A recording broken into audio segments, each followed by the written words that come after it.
Bonjour, bonsoir Internet. Bonjour à toi, backer intrépide qui navigue dans les méandres de Kickstarter et le GameFound. Et bienvenue dans le 23e épisode du menu crowdfunding. Encore un gros épisode aujourd'hui, donc sans plus tarder, on se lance. Allez, petit point sur la chaîne comme d'habitude, et ce que je redoutais un petit peu, c'est potentiellement produit. Je ne sais pas si c'est dû exclusivement à ça, mais ça s'est produit. On me demandait la petite vidéo sur Senjutsu, l'interview dont je suis assez fier. C'est la première fois qu'on fait une interview. On va recevoir un proto sur Senjutsu, donc je suis très très content et très content que la vidéo marche bien. 400 vues en 2-3 jours, c'est très très bien. Par contre, de ce fait, le menu crowdfunding du 9 octobre, je pense que ça vient de là a fait beaucoup moins de vues que les précédents. Et en fait, comme il n'y a qu'un jour et demi entre les deux vidéos, je pense que ça vient en partie de là. Peut-être que Senjutsu s'est affiché dans les propositions qui vous ont été faites prioritairement face au menu crowdfunding du 9 octobre. Donc bon, un peu dommage, mais je m'y attendais un petit peu. De notre côté, peut-être que la semaine dernière était un petit peu moins intéressante pour vous, je ne sais pas. Je pense que c'était une semaine assez lourde quand même, avec notamment Mythwind, avec Fractal, avec Summon Wars en version française, etc. Donc je pense quand même qu'il y a une influence. Bref, c'est sans grande importance. Je suis quand même content que la vidéo sur Senjutsu semble vous avoir plu. Vous en saurez bien plus prochainement de toute façon, puisque le jeu arrivera sur Kickstarter dans quelques jours maintenant. Au-delà de ça, les abonnements commencent à revenir petit à petit. On avait eu 2 semaines un petit peu légères les 2 dernières semaines. On revient sur 21-22 abonnements depuis la semaine dernière, donc c'est plutôt cool. Et puis sur ce, ma foi, on ne va pas en prendre 3 plombes pour parler de ça. On passe directement aux 4 parties que vous connaissez maintenant, à savoir d'abord les projets annulés, ensuite le suivi des projets des semaines précédentes, pendant lequel je vous invite très régulièrement à consulter les anciennes vidéos pour avoir un peu plus de détails concernant les projets précédemment présentés. Ensuite, la double partie avec les mentions honorables et les gros nouveaux projets de la semaine. C'est parti. 4 projets annulés cette semaine. Le premier, il s'agit de Hyper Wars, qui avait quand même atteint 94 backers et près de 50% de son financement, mais on était quand même assez loin du seuil de financement nécessaire, et de toute façon, on entrait dans le ventre mou de la campagne, donc il y avait assez peu de chances que ça finance. Je l'avais un peu prédit la semaine dernière, bon, c'était facile à prédire, il n'y a pas vraiment de, comment dirais-je, de mérite à prédire une annulation de campagne, c'est assez facile.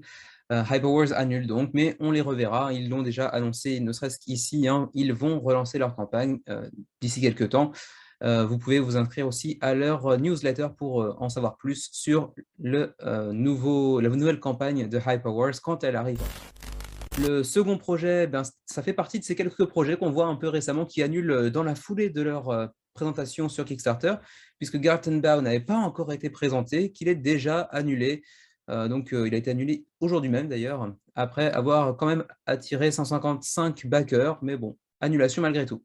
Et pour l'instant, il est fait mention du 9 novembre pour une éventuelle relance de la campagne, mais ce n'est pas encore officiellement annoncé, donc on verra dans les jours à venir. Troisième projet annulé, là encore un projet qui venait d'apparaître sur Kickstarter et qui annule malgré tout, avec en plus de ça quand même 2000 contributeurs, donc c'est quand même assez étonnant à première vue en tout cas. Il s'agit de Thunder Road Vendetta qui a été cancelled, donc qui a été annulé après quelques jours de campagne uniquement et malgré donc près de 2000 backers. C'était un gros projet, hein, donc je présenterai bien évidemment ce projet dans les gros projets de la semaine une fois qu'il reviendra sur Kickstarter. Mais ça fait partie des gros projets qu'on attendait en plus, hein, qui est un remake d'un jeu de 1986 qui, en version française à l'époque, s'appelait Le Survivant, très inspiré Mad Max, là encore, hein, comme vous pouvez l'imaginer, ne serait-ce qu'avec les voitures que vous voyez ici. Je le présenterai très largement lors de son retour sur Kickstarter. Ça reste un jeu à suivre. Je n'ai pas cherché très en profondeur, mais c'est vrai que 2000 backers, bon, c'est vrai qu'ils avaient un seuil de financement énorme à 500 000 $, ce qui est quand même énorme. Ils avaient dépassé la moitié en quelques jours à peine, et malgré tout, ils ont décidé d'annuler suite à comment dirais-je, certains mécontentements de certains backers. Après, en plus, avoir fait l'objet d'une réunion au sein de l'équipe avant le lancement de la campagne pour proposer un éventuel report de la part de plusieurs membres de l'équipe, mais finalement le directeur de Restoration Games, qui est en fait Justin Jacobson et Rob Davio, le célèbre créateur de jeux, qui est aussi cofondateur de Restoration Games, ont dit que non, on y allait, et puis finalement, ils reviennent sur leur position, et la campagne est annulée, mais on les retrouvera assez prochainement. Alors, quand, on ne sait pas encore. d'ici la fin de l'année, début de l'année prochaine, on verra bien.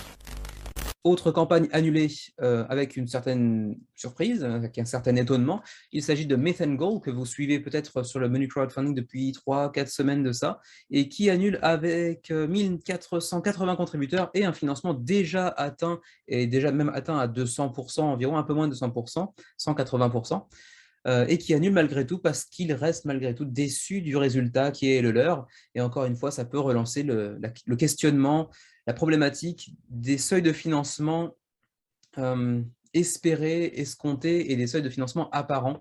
Là, visiblement, ils ne sont pas satisfaits par ce qu'ils ont pu atteindre en termes de contributeurs, mais ils étaient presque à 200% de financement malgré tout. Donc, du coup, bah, c'est vrai qu'on essaie toujours de lancer une campagne avec un seuil de financement facilement atteignable pour pouvoir lancer une dynamique sur Kickstarter pour attirer les gens un maximum. Mais finalement, c'est bien souvent un chiffre bien moindre à celui que l'on espère véritablement. Et du coup, de temps en temps, on voit ce genre de campagne qui annule malgré un financement atteint. C'est le cas de Myth Goal, on les reverra prochainement. Par contre, ils ont annoncé qu'on n'était pas encore sûr de sous quelle forme le jeu allait réapparaître. Est-ce que ce sera sur Kickstarter ou est-ce que ce sera en retail, en magasin directement? Pour l'instant, ils sont en train de réfléchir. Reste à voir combien de temps ça durera cette réflexion et si on les reverra à terme sur Kickstarter ou non. Sur ce, on continue avec le suivi des projets.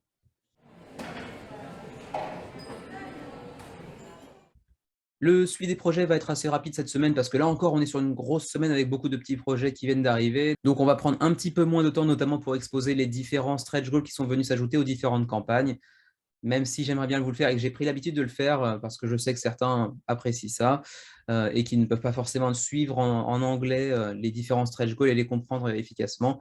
Cette semaine, je vais faire un petit peu l'impasse, sauf peut-être sur les très gros projets, peut-être comme celui-ci d'ailleurs, puisqu'il s'agit en premier de Voidfall, qui était la semaine dernière à 7875 contributeurs. Donc, plus de 1000 nouveaux contributeurs sont venus s'ajouter à ceux déjà présents la semaine dernière. Donc, on a largement dépassé cette fois-ci le million. Je l'avais mentionné la semaine dernière, 1 110 000 euros de financement, de montant atteint par Voidfall, donc le projet de Mindclash Games, à qui on doit, donc je rappelle, Tricarion ou encore Anachronie par exemple. Il s'agit d'ailleurs du même auteur que Anachronie, et il reste uniquement 4 jours avant la fin de la campagne, donc pressez-vous si vous voulez y aller, d'autant que le jeu est en français. Et tout petit point sur les stretch goals, tout de même, parce que Voidfall, c'est quand même le gros projet. Ils ont débloqué quelques nouvelles choses, bien entendu pour la 5e maison, à savoir la House Mark Hollows, comme chaque stretch goal se sépare en chapitres par maison, en fait, par faction du jeu. Mais surtout, des game trays viennent s'ajouter au jeu, et ça, c'est toujours un gros plus. Alors pour l'instant, attention, ils ne sont pas encore débloqués. Hein. Vous voyez, les 3 derniers ici ne sont pas débloqués, mais ça va arriver d'ici la fin de la campagne. Aucun problème là-dessus, c'est quasiment sûr et certain. Donc, c'est quand même un gros plus pour accompagner le jeu des jolis game trays. Voilà pour Voidfall. Il reste 4 jours, donc le temps que la vidéo soit mise en ligne, il vous restera certainement 1 jour, voire 2 jours si j'arrive à poster relativement vite.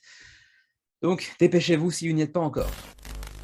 851 contributeurs la semaine dernière, 920 presque cette semaine, à 4 jours de la fin de la campagne pour New York City et Marrakech, qui avaient été présentés il y a de ça 2 semaines. Également présenté il y a 2 semaines, Keep the Heroes Out, le nouveau jeu de Louise Brouet, a désormais atteint 5223 contributeurs. Énorme succès qui, évidemment, installe Louise Brouet comme un des concepteurs de jeux Kickstarter centrés sur lesquels il faut compter, hein, puisque vraiment, ces 2-3 derniers jeux ont fait de très jolis succès. Et il faut dire qu'en plus, le Night Parade, avec lequel on a pu faire nos premiers pas, Xavier et moi, cette semaine, dans la semaine dernière, est très réussi, en fait. Hein, c'est très sympa, en plus d'avoir une DA vraiment ravissante également. Donc ça se justifie, mais quand même, projet malgré tout qui a encaissé plus de contributeurs que je ne l'aurais pensé. Voilà. Excellent résultat donc pour Keep the Heroes Out. Côté nouveautés, on a des sorcières qui sont venues s'ajouter aux factions jouables, donc ça c'est toujours sympa d'avoir encore plus de factions. Et puis également les Gnolls qui viennent également s'ajouter aux factions avec bien entendu leur très mignon petit meeple. Également quelques nouvelles tuiles, mais bon, rien de très extraordinaire. Ça va venir, ce n'est pas encore de toute façon débloqué pour le moment. Donc voilà pour Keep the Heroes Out. 4 jours de la fin de la campagne, 5223 contributeurs. Présenté il y a 3 semaines de ça, The Light and the Mist continue son petit bonhomme de chemin avec un très joli succès. 2660 la semaine dernière, 3050 cette semaine. Très très joli succès pour ce jeu très très atypique. Donc je vous renvoie vers la vidéo d'il y a 3 semaines pour savoir pourquoi c'était un jeu atypique. Présenté il y a 2 semaines, Lost Empires a fait une progression relativement moyenne, hein. C'est un peu une campagne mi-figue mi-raisin, puisque la semaine dernière on était à 460 contributeurs. 60 de plus sont venus s'ajouter pour atteindre donc 523 contributeurs à 5 jours de la fin de la campagne. On ne va pas dépasser les 750-800 à ce rythme-là pour un jeu quand même de chez Colossal Games qui, j'ai l'impression, est quand même un peu en perte de vitesse ces derniers temps. Présenté il y a 3 semaines et basé sur une licence américaine, donc assez peu connue dans nos contrées. The Stuff of Legend était à 1800 contributeurs la semaine dernière, plus 300 cette semaine, pour atteindre 2104 contributeurs à 6 jours de la fin de la campagne. Et puis, il devrait évidemment profiter de ce petit boost de fin de campagne, les 2-3 derniers jours étant généralement ceux dans lesquels on emmagasine le plus de nouveaux contributeurs, après les 2-3 premiers jours également. Donc voilà pour The Stuff of Legend, 2104 contributeurs à 6 jours de la fin de la campagne. Également présenté il y a 3 semaines, Cranky Chinchillas était à 1090 contributeurs, maintenant 1210 à l'instant d'ailleurs, à 7 jours de la fin de la campagne pour ce petit jeu d'ambiance, d'alliance, de trahison, etc. L'un des doyens de cette émission hebdomadaire, avec 4 semaines au compteur pour Beware of Bears, à qui il reste une semaine de campagne. Beware of Bears était à 1660 la semaine dernière, 1960 cette semaine, donc plus 300 à 7 jours de la fin de la campagne. Allez voir la vidéo d'il y a 4 semaines pour en apprendre un peu plus. Pour moi, c'est un petit peu un mystère. 2000 contributeurs là-dessus, je ne pensais pas. Présenté il y a 2 semaines, Critical Care, ce petit jeu sur la médecine, où vous devrez guérir certains patients, est à 1222 contributeurs, donc encore un joli petit succès quand même pour un projet que je n'avais pas vu venir particulièrement, qui a fait donc plus 120 depuis la semaine dernière, avant d'entrer dans sa dernière semaine de campagne. Bravo à eux. Et on en profite pour faire un petit coucou à notre commentateur le plus régulier de la chaîne, qui se reconnaîtra un petit peu à travers ce projet. Présenté également il y a 2 semaines, The Varndamist Dossier était un jeu d'enquête avec un matériel vraiment immersif et sympa. On était la semaine dernière à 545 contributeurs, 615 presque cette semaine, à 11 jours de la fin de la campagne. Fractal Beyond the Void, l'un des gros projets de la semaine dernière, donc allez voir la vidéo de la semaine dernière pour en apprendre un petit peu plus à son sujet. J'avais pris 10-15 minutes pour le présenter, je pense, hein. On était la semaine dernière à 1900 contributeurs, cette semaine 2600, donc très jolie évolution pour ce projet de Belgique, avec bien évidemment une version française, à 12 jours de la fin de la campagne. Donc un très beau succès pour Fractal Beyond the Void, malgré l'absence de stretch goals, ce qui n'est pas forcément un point négatif, loin de là, ça dépend comment c'est géré. Présenté il y a 2 semaines, Dungeons of Dragmar a fait un petit plus 100 pour passer de 930 à 1030 contributeurs à 13 jours de la fin de la campagne, projet en français pour ceux que ça intéresse. Doyen de l'émission de la semaine, en compagnie de Beware of Bears, il s'agit de Verdant, qui était à 7860 contributeurs la semaine dernière, 8404, et il lui reste encore 2 semaines de campagne, donc décidément campagne très très longue pour Verdant, le 3e projet de Flat Out Games après les deux énormes succès de Calico et Cascadia. Vous avez encore un petit peu de temps, mais pour rappel de mon petit conseil perso, je pense qu'il est préférable quand même d'attendre la version en magasin qui arrivera en français, puisque Calico et Cascadia ont fait l'objet de versions françaises. Ce sera très probablement le cas de Verdant, et ça vous évitera les frais de port et éventuellement la TVA, enfin non pas la TVA, mais bon, les frais de port au moins. Présenté il y a 2 semaines, Snapshot était à 215 contributeurs, 263 cette semaine. Donc bon, le jeu est financé, c'est de toute façon un tout petit projet qui nous vient d'Angleterre, assez sympathique, mais qui en plus rappelle un tout petit peu un projet un peu plus intéressant à mes yeux, qui vient d'arriver sur Kickstarter cette semaine, à savoir Birdwatcher, dont on va parler un peu plus tard aujourd'hui. 1160 la semaine dernière, près de 1300 cette semaine pour Drop Drive, une évolution assez lente. Mais je vous rappelle encore une fois, comme la semaine dernière, que bon, le Dungeon Drop, son prédécesseur, n'avait pas forcément conquis autant que ne l'auraient pu espérer ses contributeurs. Du coup, peut-être que Drop Drive en souffre un petit peu, même s'il a l'air d'avoir apporté certains mécanismes, certaines petites choses qui n'étaient pas présentes dans Dungeon Drop, qui pourraient améliorer le concept. Malgré tout, ça attire un peu moins les foules visiblement. 1300 contributeurs à 13 jours de la fin de la campagne. Également présenté il y a 2 semaines, Reap était à 520 contributeurs, 550 environ cette semaine. Il reste 2 jours à la campagne. Présenté il y a 2 semaines, Beast était à 3 960 contributeurs, donc près de 1000 nouveaux contributeurs sont venus s'ajouter à ceux déjà présents pour atteindre donc ces 4 830 à 14 jours de la fin de la campagne. Le jeu est disponible en français, ça a été confirmé depuis la semaine dernière, donc tout se passe très très bien pour ce projet suédois qui, il faut bien le dire, est vraiment très attirant d'un point de vue ne serait-ce qu'artistique, c'est très joli, et en plus de ça, le gameplay a vraiment l'air aux petits oignons. Beaucoup de vidéastes, bon, ça vaut ce que ça vaut, en termes d'objectivité, de subjectivité et tout ce qui s'ensuit, s'accordent quand même à dire qu'en termes de jeu à un contre tous et de déplacement caché, ça fait certainement partie des plus intéressants, voire peut-être des meilleurs. Donc, c'est quand même forcément un peu tentant, surtout que maintenant le jeu est disponible en français. À vous de voir ce que vous en pensez. Pas de nouveaux stretch goals en tout cas cette semaine, donc on passe vite sur le sujet. 2870 la semaine dernière, 3350 environ cette semaine pour Tales of the Red Dragon Inn à 14 semaines de la fin. À la boulette. À 14 semaines, à 14 jours de la fin de la campagne, excusez-moi, présenté il y a 2 semaines pour ceux que ça pourrait intéresser. Présenté la semaine dernière, ils étaient à 1720 contributeurs, maintenant 2405 pour Don't Go In There, qui ne devrait pas reproduire l'exploit de Canvas, son prédécesseur du même éditeur, à savoir Road to Infamy, mais ça devrait quand même faire un très très joli résultat. Déjà 2400, c'est vraiment pas mal pour un petit jeu assez abordable, avec un gameplay assez simple, mais assez sympa. Je pense que ça devrait facilement passer les 4000 d'ici la fin de la campagne, mais bon, ça ne sera pas Canvas quand même, malgré tout. Donc pour ceux que ça intéresse, ce petit projet un peu Halloweenesque, avec ce petit mécanisme de push your luck, eh bien, vous pouvez aller voir la vidéo de la semaine dernière, je le présente un peu plus en détail. Également présenté la semaine dernière, pour ceux que ça intéresse, Roll Camera et son extension, qui s'accompagne d'une réimpression du jeu de base, était à 1650 environ la semaine dernière, donc plus 600 pour atteindre près de 2300 contributeurs à 14 jours de la fin de la campagne. Également présenté la semaine dernière, Golden Star sur GameFound n'attire pas le public. 120 contributeurs la semaine dernière, 132 cette semaine, plus 12. C'est vraiment, vraiment très, très léger. Je disais d'ailleurs la semaine dernière que Guindy avait du mal à réitérer l'énorme succès qu'ils avaient pu connaître par le passé. Ça se confirme, hein, vraiment 132 backers, il reste 15 jours, mais bon, le projet ne va même pas financer. Je crois qu'il y a quasiment aucune chance que ça se produise à l'heure actuelle. Plus d'une semaine passée avec seulement 33% de financement, c'est loin d'être suffisant. Je pense que ça ne passera pas. Donc, on ne va pas s'attarder plus que ça. Mais bon, Guindy, il va falloir se ressaisir. Pourtant, le projet n'a pas l'air inintéressant en soi, mais bon, le prix, etc.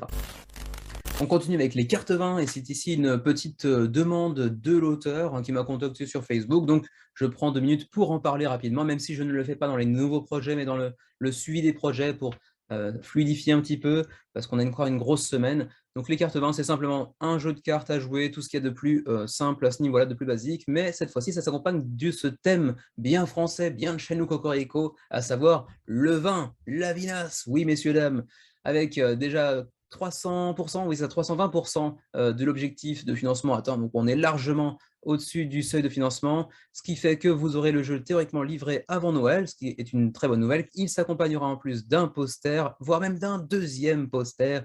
Donc, c'est la fête à la maison. Donc, je vous invite à aller voir un petit peu de quoi il s'agit. En fait, ce sont des cartes à jouer, tout ce qu'il y a de plus basique, donc je vous disais, mais cette fois-ci avec le thème du vin qui vient l'illustrer, avec tout plein d'informations sur les vins. Et puis également la possibilité, bien entendu, de jouer à tout un tas de jeux, comme d'habitude avec les cartes, à savoir par exemple la bataille, la belote, le coinche, la réussite, etc. Voilà, si vous aimez le vin et les cartes, c'est une bonne solution pour vous. 465 contributeurs la semaine dernière, 580 cette semaine pour Moku Tower qui avait été présenté il y a 2 semaines pour ceux que ça intéresserait. Hein, vous pouvez déjà imaginer un jeu qui mêle gestion de main et dextérité avec des morceaux de bois taillés uniquement. Hein, chaque pièce est taillée par un ébéniste, donc vraiment de manière unique. Donc vraiment un jeu atypique là encore, avec un assez beau succès pour ce projet qui nous vient de Japon, à savoir Kyoto. J'y vais d'ailleurs souvent pour le travail. Mais l'auteur, par contre, n'est pas japonais, mais hongkongais. Donc voilà, il vous reste 15 jours pour vous faire une idée. Si vous aimez le joli bois et les jeux de dextérité, mais avec un tout petit peu de technique aussi, de tactique plutôt, devrais-je dire, Moku Tower est peut-être pour vous. Présenté la semaine dernière, Federation, ou donc Fédération, puisqu'il s'agit d'un projet français qui nous vient de Lille et plus précisément de Explorate, était à 315 contributeurs la semaine dernière, 425 cette semaine. Le projet est de toute façon financé.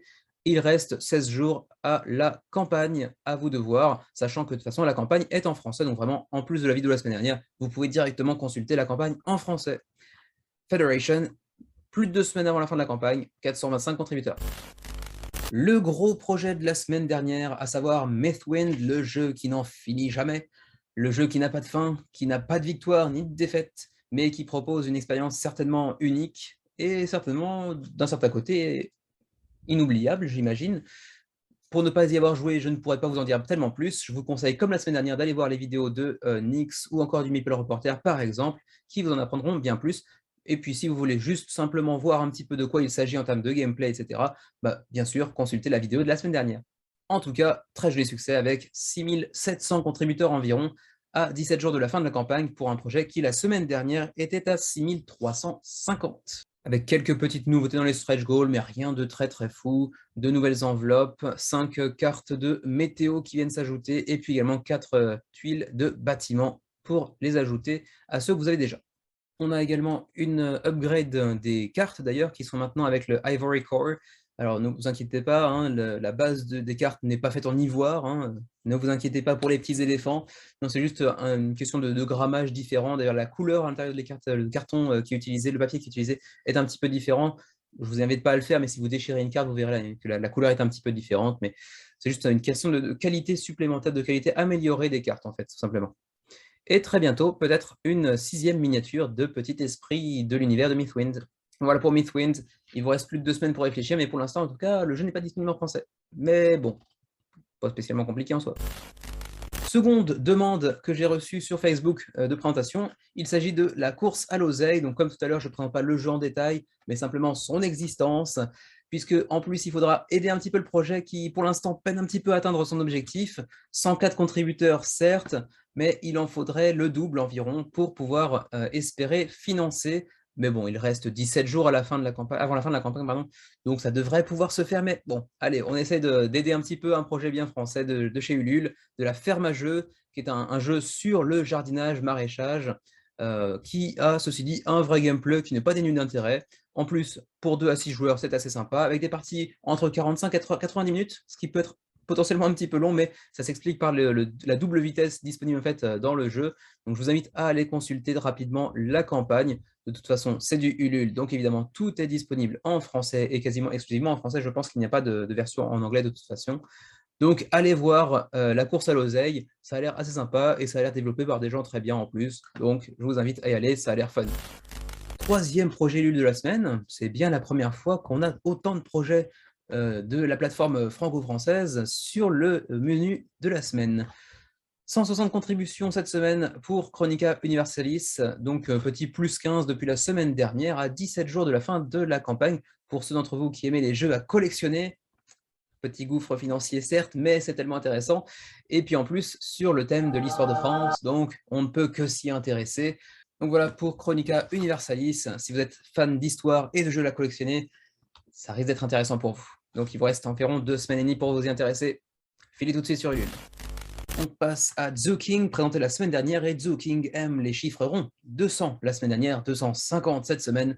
Donc une évolution de campagne assez linéaire, mais qui suit son petit bonhomme de chemin. C'est déjà pas si mal, 250 contributeurs pour un premier éditeur, ouais, ça, primo porteur, qui est ici Evan Jensen. C'est déjà pas si mal, à 20 jours de la fin de la campagne. 175 la semaine dernière, 220 cette semaine pour Crisis on Cardia à 3 semaines de la fin de la campagne pour ce petit jeu de deck building, de séquences qui a été réalisé, qui plus est, par un petit jeune de 16 ans à l'époque des faits, 17 ans aujourd'hui. Et on peut en tout cas lui reconnaître un truc, c'est qu'on ne peut pas tous faire des jeux à cet âge-là, et en plus de ça, gérer une page Kickstarter qui est relativement professionnelle, en termes d'apparence en tout cas. Et en plus de ça, des Tabletopia pour le tester. À vous de voir, bon, ça n'a pas l'air de casser 3 pattes à un canard, mais bon, on peut saluer quand même le petit jeune de 16 ans qui fait un jeu. Et également présenté la semaine dernière, Magical Friends était à 275 contributeurs, 330 cette semaine à plus de 3 semaines de la fin de la campagne. Vous avez encore largement le temps de vous y intéresser. Allez voir la semaine dernière, enfin la vidéo de la semaine dernière, si le projet vous intéresse. Il n'est pas encore financé, ça devrait se faire, ceci dit, hein, il reste suffisamment de temps et on est relativement bien parti pour. On est environ aux 3 quarts. À vous de voir si ça vous tente, mais attention, le projet n'est pas en français. On continue avec Duelists, là encore présenté la semaine dernière. La semaine dernière déjà, je disais que ça semblait très mal parti, ça se confirme cette semaine, même s'il reste plus de 3 semaines, 103 contributeurs, c'est très très poussif. Bon, pour autant, est-ce que ça va annuler? Pas sûr, parce que bon, ça reste un tout petit jeu qui se compose pour l'instant en tout cas de 3 personnages, un jeu de duel. Un tout petit jeu de ce type-là n'appelle pas trop à une masse de stretch goals. Donc du coup, je pense que ça pourrait continuer son chemin et potentiellement être financé malgré un départ très poussif, ne serait-ce que par le simple fait d'une campagne longue de environ 1 mois. Donc on verra, ça pourrait être annulé comme ça pourrait continuer. En tout cas, pour l'instant, 103 contributeurs, c'est pas fou. Dernier projet du suivi de la semaine, il s'agit de Summoner Wars sur Game on Tabletop pour sa version francophone, assurée par Matago. On était la semaine dernière à 100 ou 105 contributeurs, si je me souviens bien, presque plus 50 cette semaine pour atteindre 149 contributeurs à 27 jours de la fin de la campagne. Donc c'est du Matago, c'est Summoner Wars qui est, dans cette nouvelle édition en tout cas, l'un des jeux les mieux notés de BGG, même s'il n'est pas dans le top 100 parce qu'il n'y a pas suffisamment d'évaluation prise en compte pour le moment. Ça reste quand même sur du 8.5, 8.6 sur BGG, ce qui est quand même un gage de qualité. Et en plus de ça, en français pour vous, donc vraiment intéressez-vous-y.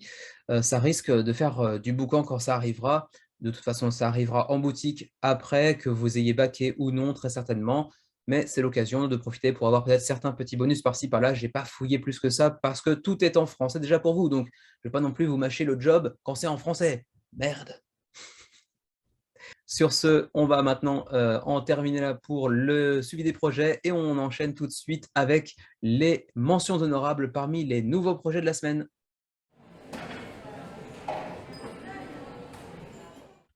Allez, on se retrouve pour cette fois-ci les mentions honorables parmi les nouveaux projets de la semaine. Une fois n'est pas coutume, vous me retrouvez avec un accoutrement différent.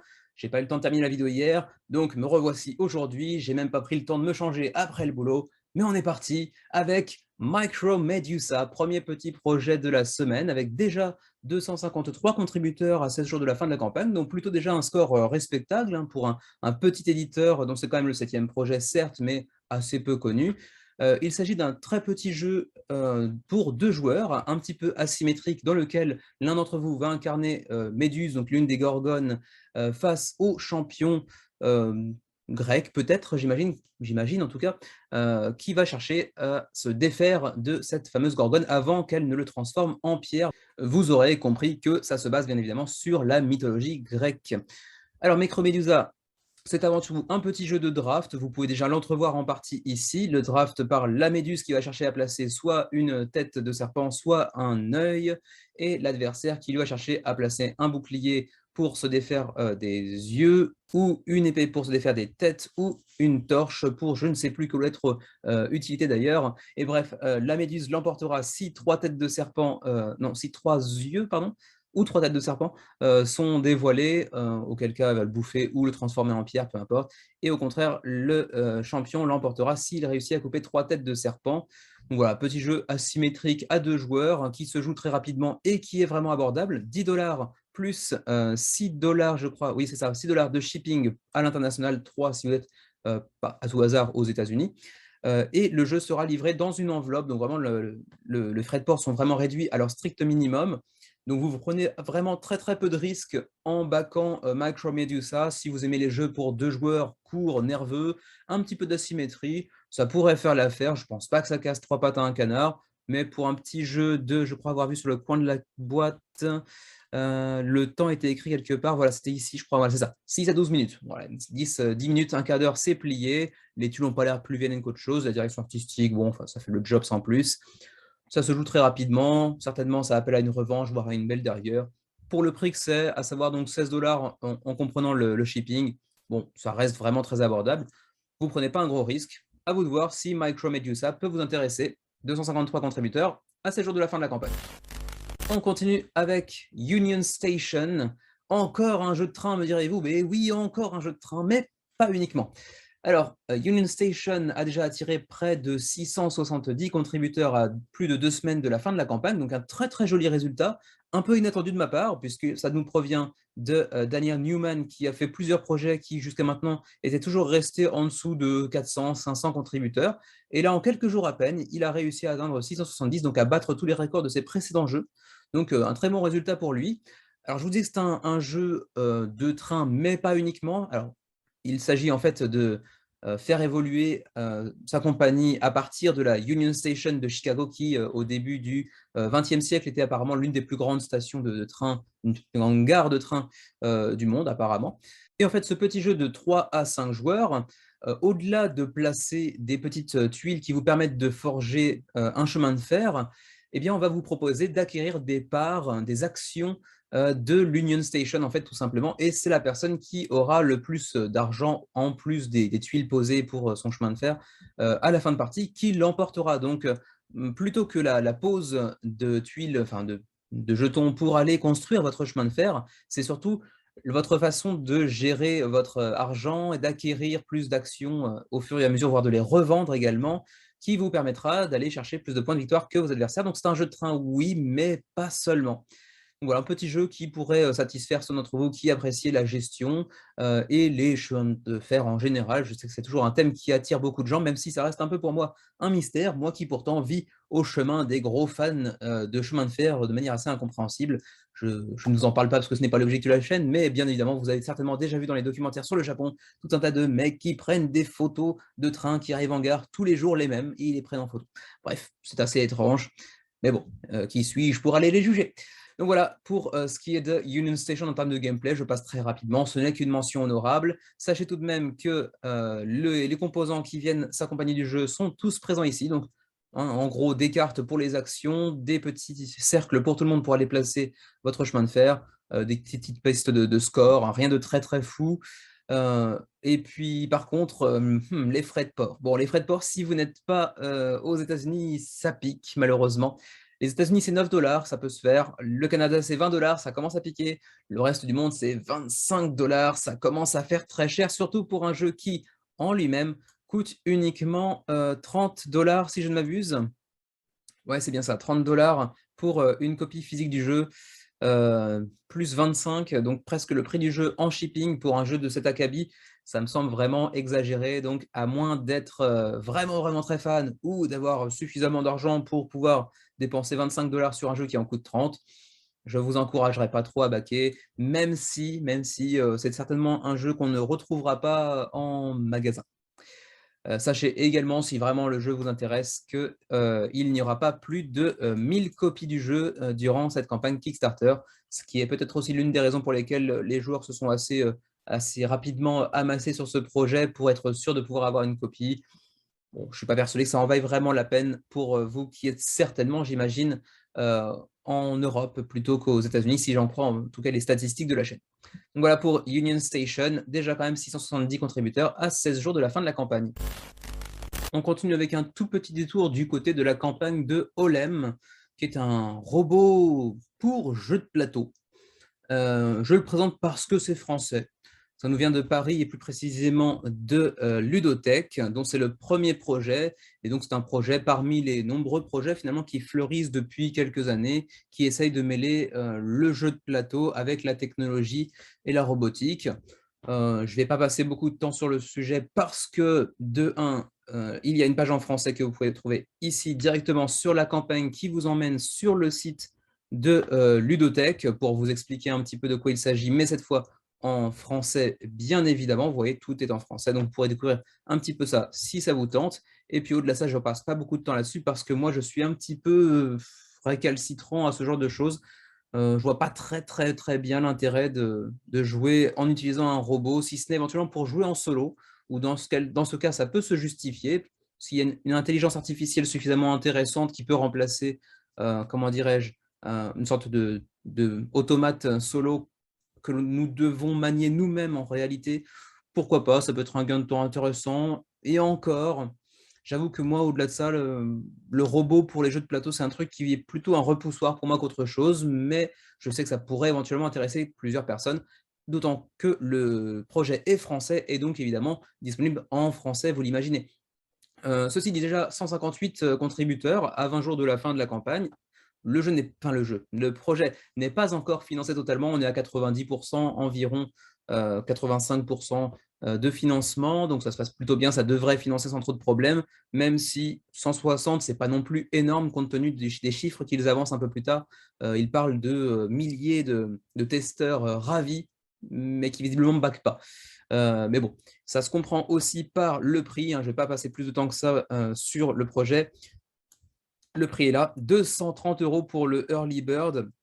Alors, ça vient avec le robot, bien évidemment, qui est bourré de technologie, donc c'est forcément un petit peu cher, mais ça s'accompagne également de 10 jeux, plus un tas de petits éléments parallèles qui sont à côté. Donc, bon, c'est cher, mais c'est à peu près compréhensible, j'ai envie de dire.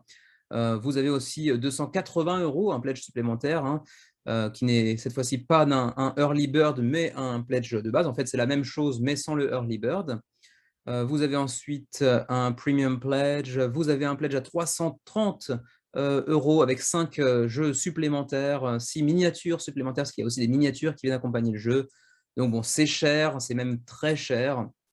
Pour des jeux, en plus de ça, qui sont créés pour le Holem, qui ne sont pas spécialement des jeux que vous connaissez déjà, à moins de les avoir testés pendant les différents festivals sur lesquels était présent Holem et son équipe. Donc forcément, on ne connaît pas les jeux, ça implique de la technologie, etc. Bon, moi, ça ne m'attire pas du tout. Par contre, j'aime beaucoup cette idée de comparer la taille de la machine et de la boîte avec une banane. Ça, je suis assez fan. Ça se fait assez peu et je pense qu'ils vont lancer une nouvelle mode. Enfin, je l'espère. Bref, c'est juste histoire de dire que le robot tient dans la main, en gros, hein. Donc voilà, on vous présente un petit peu tout ce qui est technologie, tout ce que vous pouvez faire. Vous pouvez même créer des jeux par vous-même en utilisant les outils mis à disposition, etc.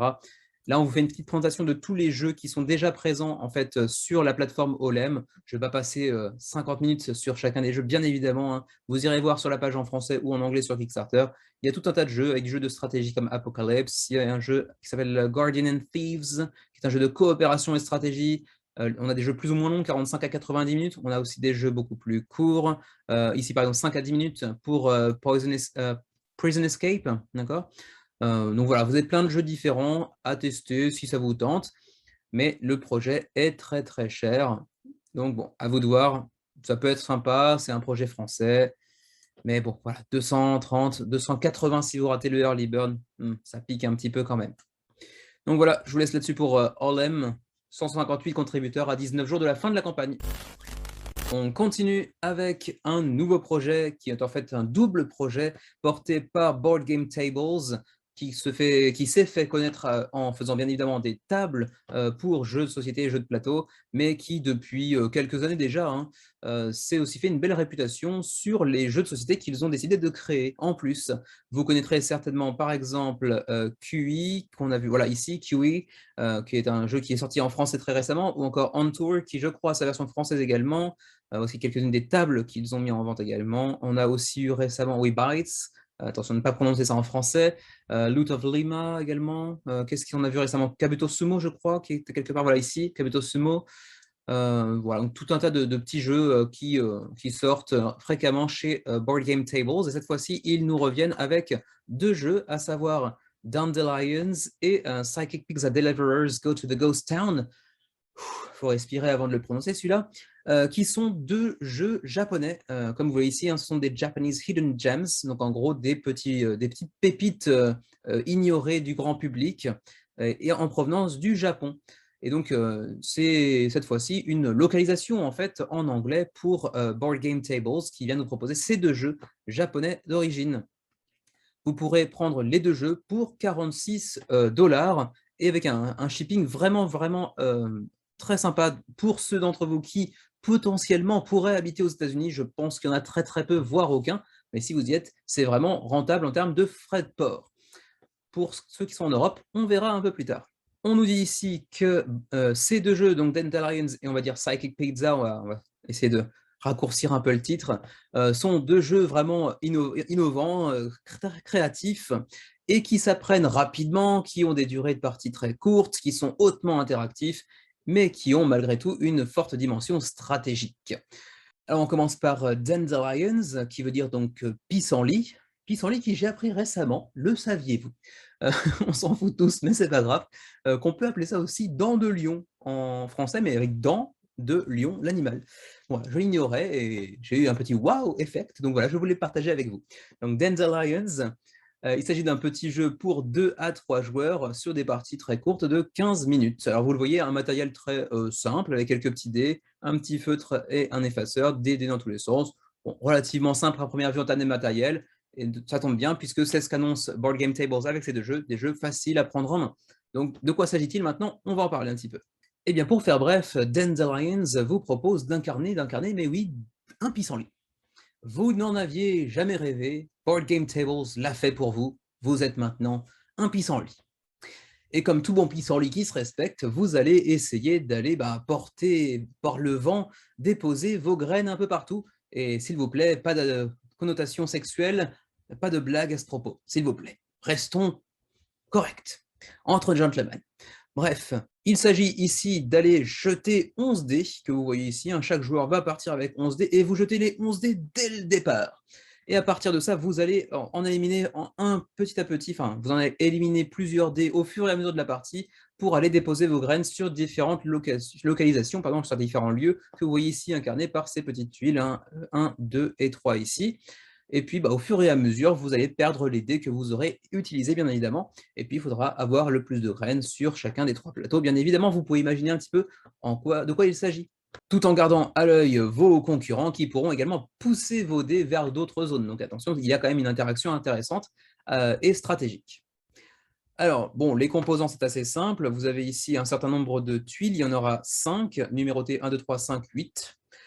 Ensuite, un petit plateau sur lequel vous pourrez écrire avec un feutre et effacer, bien entendu. Et puis, un set de 3 petits pions de pissenlit et un set de 11 dés par joueur, parce que c'est un jeu qui se joue jusqu'à 3 joueurs maximum. Voilà un petit descriptif du jeu. C'est assez joli.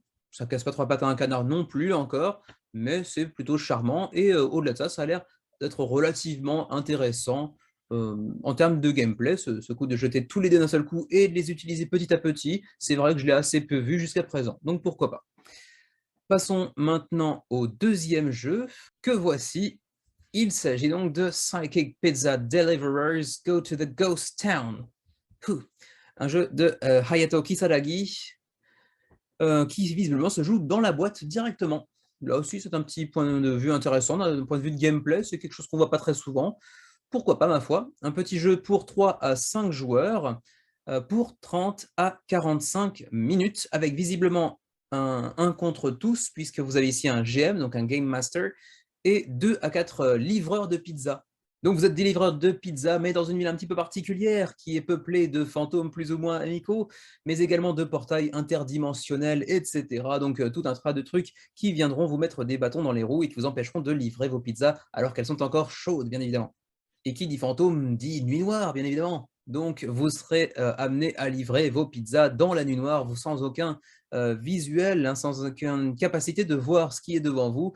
Et bien entendu, comment dirais-je, la ville sera composée par le GM, donc le Game Master, le maître de jeu, et vous devrez donc essayer de la parcourir un petit peu à l'aveuglette. C'est d'ailleurs ce qui est expliqué ici, hein, on vous dit que c'est une sorte de puzzle à résoudre, hein, avec le GM, le Game Master, donc le maire de la ville, qui va créer la map et vous devrez déduire un petit peu là où vous vous trouvez sur la map pour pouvoir ensuite livrer vos pizzas. Il vous faudra donc bien entendu mémoriser vos précédents mouvements pour essayer de déterminer là où vous êtes et là où vous pourriez être amené à être au prochain tour, etc. Donc il vous faudra ici une bonne mémoire et un bon sens de l'orientation. Donc pour les composants, vous avez une petite idée ici, hein, c'est relativement, encore une fois, simple, avec tout un tas de petits meeples, quelques petits jetons de fantômes, etc. Des petits tokens, la carte pour chacun des joueurs pour vous orienter un petit peu à l'aveuglette, comme je le disais. 22 cartes aussi de Psychic. Donc voilà, c'est relativement simple en termes de matériel, hein. Vous voyez ici les fameuses cartes de Psychic qui vous permettront donc de bénéficier d'une sorte de petit rôle pour chacun des joueurs, qui bénéficieront aussi d'un petit pouvoir spécifique à leur personnage. Voilà, ça ressemble un petit peu à quelques-uns des jeux qu'on a pu présenter sur les différents menus crowdfunding avec un joueur contre tous, avec du déplacement caché, etc. Sans en faire une comparaison, mais Beast, par exemple, récemment, reprend un petit peu cette mécanique de base, mais d'une manière totalement différente. Ou encore une fois, je répète, comme souvent, le jeu qu'on avait présenté il y a quelques mois, Xavier et moi, un jeu japonais là encore, hein, qui s'appelait donc Foxside, qui est un peu caché, mais bon, qui est dans ce coin-là de la ludothèque. Attardons-nous maintenant rapidement sur les pledge levels, les différents niveaux de pledge. Eh bien, sachez d'abord que Dandelions vous coûtera seulement 17 $. Le jeu est vraiment pas cher. 34 $ en revanche pour Psychic Pizza, un petit peu plus cher, donc le double. Mais vous pouvez aussi prendre les deux pour 46 $ au lieu des 51, capacité de calcul phénoménale, que coûteraient les deux jeux pris séparément. Donc une petite réduction de 10%, soit 5 $ en gros. Vous pourrez aussi prendre en add-on les précédents jeux de la série, à savoir Mountain Goats, Sequoia, GPS, etc. Pour ce qui est du shipping, si vous voulez les deux jeux donc aux USA, c'est vraiment pas cher, je l'avais déjà dit tout à l'heure. Au Canada, c'est pareil, 9 $, c'est vraiment pas cher pour les deux jeux, sachant qu'attention, c'est le même prix que vous en preniez un ou deux. Donc, quitte à choisir, prenez les deux, revendez-en un. Difficile à prononcer, si l'autre ne vous plaît pas, par exemple, mais prenez les deux, ce sera quand même plus rentable. Pour l'Union européenne, c'est pareil, on est aussi sur du 9 $ de livraison pour les deux jeux, donc des frais de port vraiment pas chers, quand même, il faut bien le dire. Reste à savoir ce qu'il en est de la TVA, bien entendu. Ensuite, juste par curiosité, chez nous, ce serait 24 et 27, mais bon, chez nous, autant les prendre en japonais, ça n'aurait pas grand sens sinon. Ensuite, pour la taxe sur la valeur ajoutée, voilà, c'est ici, elle sera ajoutée durant le Pledge Manager, comme c'est souvent le cas depuis quelques temps. Donc, vous aurez la TVA à payer en plus, bien évidemment. Et le jeu devrait théoriquement être livré, enfin, les jeux devraient être livrés en juillet prochain. Donc voilà pour ce qui est donc de Dandelions, qui a l'air assez sympa à mon avis, et Psychic Pizza qui m'attire beaucoup moins parce que déjà la direction artistique est vraiment pas pour moi, même si au-delà de ça, j'aime bien les jeux de 1 contre tous avec des placements cachés, même si on y joue assez rarement au final. Voilà, 1473 contributeurs déjà convaincus, à 20 jours de la fin de la campagne, mais ceci dit, je vous conseille plutôt d'attendre parce que souvent les jeux de Board Game Table commencent en tout cas à arriver en français, donc si vous êtes patient, 1 ou 2 ans peut-être, ils arriveront aussi en français et vous n'aurez pas de frais de port. On continue avec Block, the 3D Board Game. Alors il s'agit d'un jeu qui nous vient à la fois de Norvège et d'Afrique du Sud, la mondialisation heureuse. Alors, ça nous vient surtout de Block Games, dont c'est le premier projet, et puis ça reprend le titre du jeu, bien évidemment. Un jeu de dextérité qui peut se jouer en compétitif comme en coopératif pour 1 à 4 joueurs. Des parties de 15 à 20 minutes pour 5 ans et plus, donc un jeu très familial qui vous propose d'aller avec des petits cubes façon Tetris composer un cube parfait. Un petit puzzle assez sympa, ma foi. Ça peut être assez enthousiasmant pour ceux d'entre vous qui apprécient les Tetris à l'ancienne, tout en pouvant faire ça en compétitif comme en coopératif. Ça peut être un projet, ma foi, assez intéressant. Donc voilà, pour l'instant, 100 contributeurs, c'est relativement léger. À 25 jours de la fin de la campagne, bon, on est à peu près à quoi, un quart? Ouais, c'est ça, environ, un petit peu plus du quart du financement. Donc bon, on est encore assez loin d'atteindre le seuil de financement nécessaire pour financer. Je me répète un petit peu avec ce mot financement d'ailleurs, mais bon, si ça vous intéresse, allez quand même y jeter un œil, ça peut être intéressant et c'est vrai que c'est assez différent de ce qu'on peut voir habituellement. Donc voilà, vous pouvez jouer en famille, en compétitif comme en coop. Le jeu est relativement abordable, si je puis dire, hein, ça coûte environ 40 $, on verra ça un petit peu plus tard. Donc ça s'accompagne de beaucoup de cubes en bois taillés avec un couteau laser apparemment, si j'ai bien compris. Ensuite, un petit plateau qui vient se refermer pour voir si vous avez bien réussi à faire un carré, un cube parfait. Un petit tas de cartes pour certaines conditions de pose, un dé également pour choisir la couleur de pose, etc. Un très joli commentaire de Shut Up and Sit Down, une des plus grosses chaînes de jeux de plateau, jeux de société, qui apparemment est très convaincu du jeu, qui estime que c'est un jeu vraiment unique en son genre. Donc ça, c'est toujours un plus, un sacré plus d'avoir Shut Up and Sit Down dans le coin du ring. Mais ceci dit, ça ne suffit pas visiblement à attirer les foules, 100 contributeurs seulement. Voilà, différentes cubes avec différentes formes et différentes couleurs. Vous aurez aussi des Kickstarter exclusifs, puisque apparemment, dans la version Kickstarter, les cubes sont donc en bois. Et donc, c'est ça que je voulais tout à l'heure avec un digital knife, donc un couteau digital. Je ne sais pas très bien comment ça se présente, j'imagine que c'est une sorte de laser. Et donc, on va passer directement aux frais de port, hein, sans perdre plus de temps. Pour les pledge levels, donc c'est 42 € pour avoir le jeu de base, mais vous pourrez ajouter à cela 16 € pour prendre le bloc Deluxe, qui s'accompagne de son extension Block Hazard, qui est présenté un petit peu en dessous également. Donc l'extension qui est ici, donc Hazard, dans lequel en fait, vous êtes un ingénieur qui a été engagé pour, gêner en fait les projets de l'architecte qui lui doit construire un cube parfait, et vous devrez pour ça utiliser de manière stratégique 10 cartes de hazard, donc de danger, qui viendront interférer avec les projets de l'architecte. Donc en gros, vous viendrez emmerder votre petit compagnon architecte. Voilà pour ce qui est de ce petit projet assez original, assez intriguant de ce point de vue-là, pourquoi pas. Ça peut être un projet assez sympa, un jeu facile à sortir, je pense, un rapide à jouer qui plus est. Donc pourquoi pas, si ça vous intéresse. En plus de ça, bon, vous avez pu voir un petit peu que le jeu est assez indépendant de la langue qui sera la vôtre lorsque vous y jouerez. Donc voilà, vous pourrez y jouer avec à peu près n'importe qui si vous avez une langue commune. Quant aux frais de port, les voici. Alors, les frais de port, si vous êtes dans l'Union européenne, sauf Allemagne pour lesquels c'est un petit peu moins cher, c'est 18 € pour le jeu de base. Bon, c'est un petit peu cher en termes de frais de port compte tenu du prix du jeu lui-même. 21 si vous prenez l'édition Deluxe avec l'extension, donc c'est un petit ajout de 3 € supplémentaires. Si vous êtes en Suisse, pardon, juste à côté de la France, mais malgré tout, c'est quasiment le double, hein, 31 € ou 33 €, ça commence à faire très cher, même si la Suisse a un salaire moyen bien plus élevé que la France, par exemple, mais quand même, ça fait quand même très très cher. Juste par curiosité, pour nous qui sommes au Japon, ce sera donc le Far East, 29 €, 35 €, c'est vraiment très très cher. Au-delà de ça, la TVA n'est pas encore incluse visiblement, donc vous devrez l'ajouter en plus de ça très certainement durant le Pledge Manager. Donc voilà pour Block, petit projet assez unique en son genre. À vous de voir si c'est suffisamment unique pour justifier un pledge. Sans contributeur, 25 jours avant la fin de la campagne. On continue avec Turning Tides, qui est un jeu pour 2 joueurs, pour des parties de 20 minutes, 14 ans et plus.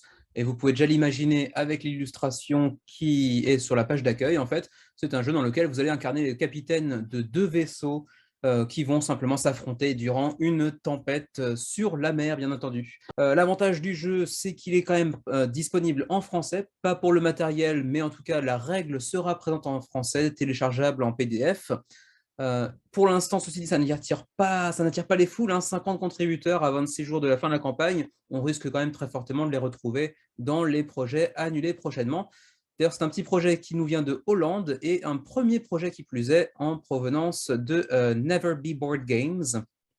Petit jeu de mots sur Never Be Bored. Et donc, en fait, c'est un jeu assez vilain. Je suis désolé d'avoir à le dire, mais bon, c'est vrai que c'est pas très très joli. Après, bon, au-delà de ça, ça peut être un excellent jeu malgré tout. C'est un jeu en fait sur lequel vous allez jouer un certain nombre de cartes avec différentes fonctions parmi votre équipage sur votre navire. Et en fait, les navires vont s'affronter à chaque tour. Ils vont aller se croiser à chacun des tours. Il y a un GIF qui le met bien en valeur. Voilà, ici, hein, chaque aller-retour va mener les 2 bateaux à s'affronter tour après tour. Donc voilà, c'est un petit jeu assez rapide à 2 joueurs qui est déjà disponible sur Tabletop Simulator si vous voudriez éventuellement l'essayer avant de pouvoir prendre votre décision, c'est possible. Ceci dit, j'imagine que sur Tabletop Simulator, c'est peut-être uniquement en anglais, je ne sais pas, je n'ai pas été vérifié. Donc voilà, pour ce qui est du jeu, assez rapidement, il n'y a pas beaucoup de détails, il n'y a pas beaucoup d'exemples avec des gifs très parlants, etc. Donc, je ne peux pas vous en montrer beaucoup plus, malheureusement. Reste que les différents niveaux de pledge sont quand même présents ici. Le jeu est disponible actuellement en Early Bird pour encore une cinquantaine d'heures, donc peut-être un peu moins quand vous verrez la vidéo, peut-être 24 heures quand vous verrez la vidéo, j'imagine, à 24 €. 30 € si vous prenez le jeu une fois le early bird dépassé, une fois que l'early bird sera, comment dirais-je, expiré. Et vous pouvez prendre également une version deluxe à 50 €, donc un petit peu plus cher, pour pouvoir bénéficier d'une version imprimée 3D, donc avec une qualité de matériel bien supérieure, mais pour 20 € de plus. On sait juste que pour ceux d'entre vous en Europe, La livraison sera faite à partir de la Hollande, donc les frais de port devraient être relativement minces, ce qui en soi devrait être plutôt un argument positif, en faveur du jeu, mais on ne sait pas encore de combien, il sera. Donc bon, à voir. Remarquez tout de même aussi que l'équipe de Never Be Board Games est très, très jeune, hein, c'est quasiment que des étudiants. Donc voilà, si vous voulez encourager des étudiants, pourquoi pas y aller? Mais j'avoue que moi, le jeu m'intrigue très, très peu, m'attire très, très peu visuellement également, donc je fais passer mon chemin, comme, visiblement beaucoup d'entre vous, puisqu'avec seulement 50 contributeurs, ça risque pas de financer. On continue par un petit détour du côté de la campagne de Chaos Fertile, qui là encore en fait, m'a contacté il y a quelques jours, sur le groupe Facebook des actus Kickstarter et compagnie, pour me demander de parler rapidement de son jeu. J'avoue que je vais avoir du mal à le faire, parce que je ne sais pas très bien de quoi il s'agit. Déjà lorsqu'il l'avait présenté il y a quelques jours sur le groupe, je n'avais pas très bien saisi et même devant la campagne, j'avais encore un peu de mal à bien comprendre. C'est un projet, c'est un jeu dont en fait l'objectif est de vous aider à accomplir vos objectifs à vous. Donc c'est pas véritablement un jeu à proprement parler, c'est un jeu qui vous propose différentes expériences de comment dirais-je? De travail en équipe en gros, pour, essayer ensuite de mener votre projet à bien. Mais comment ça marche au final, ça ma foi, je suis pas très, très sûr d'avoir bien compris. Toujours est-il que la campagne vient de commencer il y a quelques heures à peine. On a déjà 52 contributeurs qui sont rejoints, donc au projet. Le taux de seuil de financement n'est pas très élevé, hein, 8 888, c'est un chiffre assez bizarre, euros. Peut-être des gens qui croient en la numérologie, qui estiment que le 8 a un impact particulier, je ne sais pas. J'y connais rien. Mais bon, bref, 52 contributeurs pour l'instant. Et en fait, bah, vous allez le voir, en fait, hein, la campagne sur le côté gauche est toujours en français et à droite en anglais, donc vous pourrez aller suivre la campagne par vous-même. Mais c'est un jeu pour 3 à 6 joueurs pour une durée de partie de 120 minutes, donc des parties vraiment assez longues pour essayer de faire mûrir le projet ensemble, hein, travailler en équipe pour aller faire mûrir votre projet. Donc bon, de ce côté-là, 2 heures, c'est pas si long que ça, puisqu'on parle ici de développer un projet. Donc 2 heures, c'est pas grand-chose au final, mais ça peut paraître long pour un jeu qui n'en est pas véritablement un. Véritablement un, d'ailleurs, pas de liaison ici. Alors, c'est un jeu qui se base sur, par contre, des illustrations vraiment très jolies. Vous pouvez en voir quelques-unes ici, on en verra un peu plus en dessous, qui sont, voilà, juste ici, voilà, qui s'appellent des cartes méta, qui sont des cartes qui rappellent un petit peu ce qu'on peut voir dans Dixit ou comme dans Mysterium, par exemple, hein, des cartes très, très abstraites en termes de design, de direction artistique, et qui sont censées favoriser un peu votre créativité. On aura également un plateau de jeu avec également un marqueur effaçable et un effaceur en gros, quoi, enfin un tissu, un essuie-noir microfibre et c'est à peu près tout et à partir de ça, vous devez essayer de créer votre projet, de le développer. Voilà, l'objectif est écrit ici, hein, relier vos imaginaires, tisser la démarche de projet, traverser des expériences ensemble, des expériences qui seront différentes d'une entre guillemets «partie» à l'autre selon les tokens que vous aurez pu recueillir également. J'ai pas lu la règle en détail, hein, ça je vous l'avoue, donc pour l'instant ça reste très, très flou pour moi. Donc voilà les différentes cartes que vous pourrez être amené à utiliser pour votre projet, mais également 55 cartes de XP, donc Chaos Fertile, qui vous proposent des expériences, différentes. Par exemple, ici dans celle-ci, les 3 singes de la sagesse, durant 2 sabliers de temps, donc j'imagine 2-3 minutes, j'imagine, je sais pas. Chaque joueur cesse au choix de parler, d'écouter, de voir et les autres joueurs doivent placer leurs mains sur leur bouche, leurs oreilles ou leurs yeux. Je continue. Bon, ça fait plutôt vraiment expérience de groupe que véritablement jeu à proprement parler. À voir. Il y a un petit aperçu du livret de règles qui a l'air assez joliment fait également, mais je ne crois pas avoir vu de livret téléchargeable, pour l'instant en tout cas. Vous aurez des jetons d'expérience qui pourront déclencher justement l'expérience que je viens d'aborder, des cubes de vote, parce qu'il y aura visiblement une phase de vote auprès des différents joueurs pour certainement aller choisir la meilleure version du projet, et cetera, j'imagine. Je ne peux pas vous en dire beaucoup plus. Ma foi, j'ai vraiment eu beaucoup de mal à saisir de quoi il s'agissait. Et comme je vous l'ai dit, je n'ai pas aperçu, moi, je recherche encore là actuellement, le livret de règles et je ne crois pas qu'il soit présent. Je ne crois pas, non. Je ne vois pas de livret de règles, donc ça restera très très flou pour moi en tout cas. Les stretch goals, on s'en fout un peu pour l'instant. C'était plus bas, d'accord, les prix. On va quand même faire un petit point sur les prix, hein, histoire de. Alors, les récompenses, donc, si vous voulez une boîte en Early Bird, elles sont encore disponibles.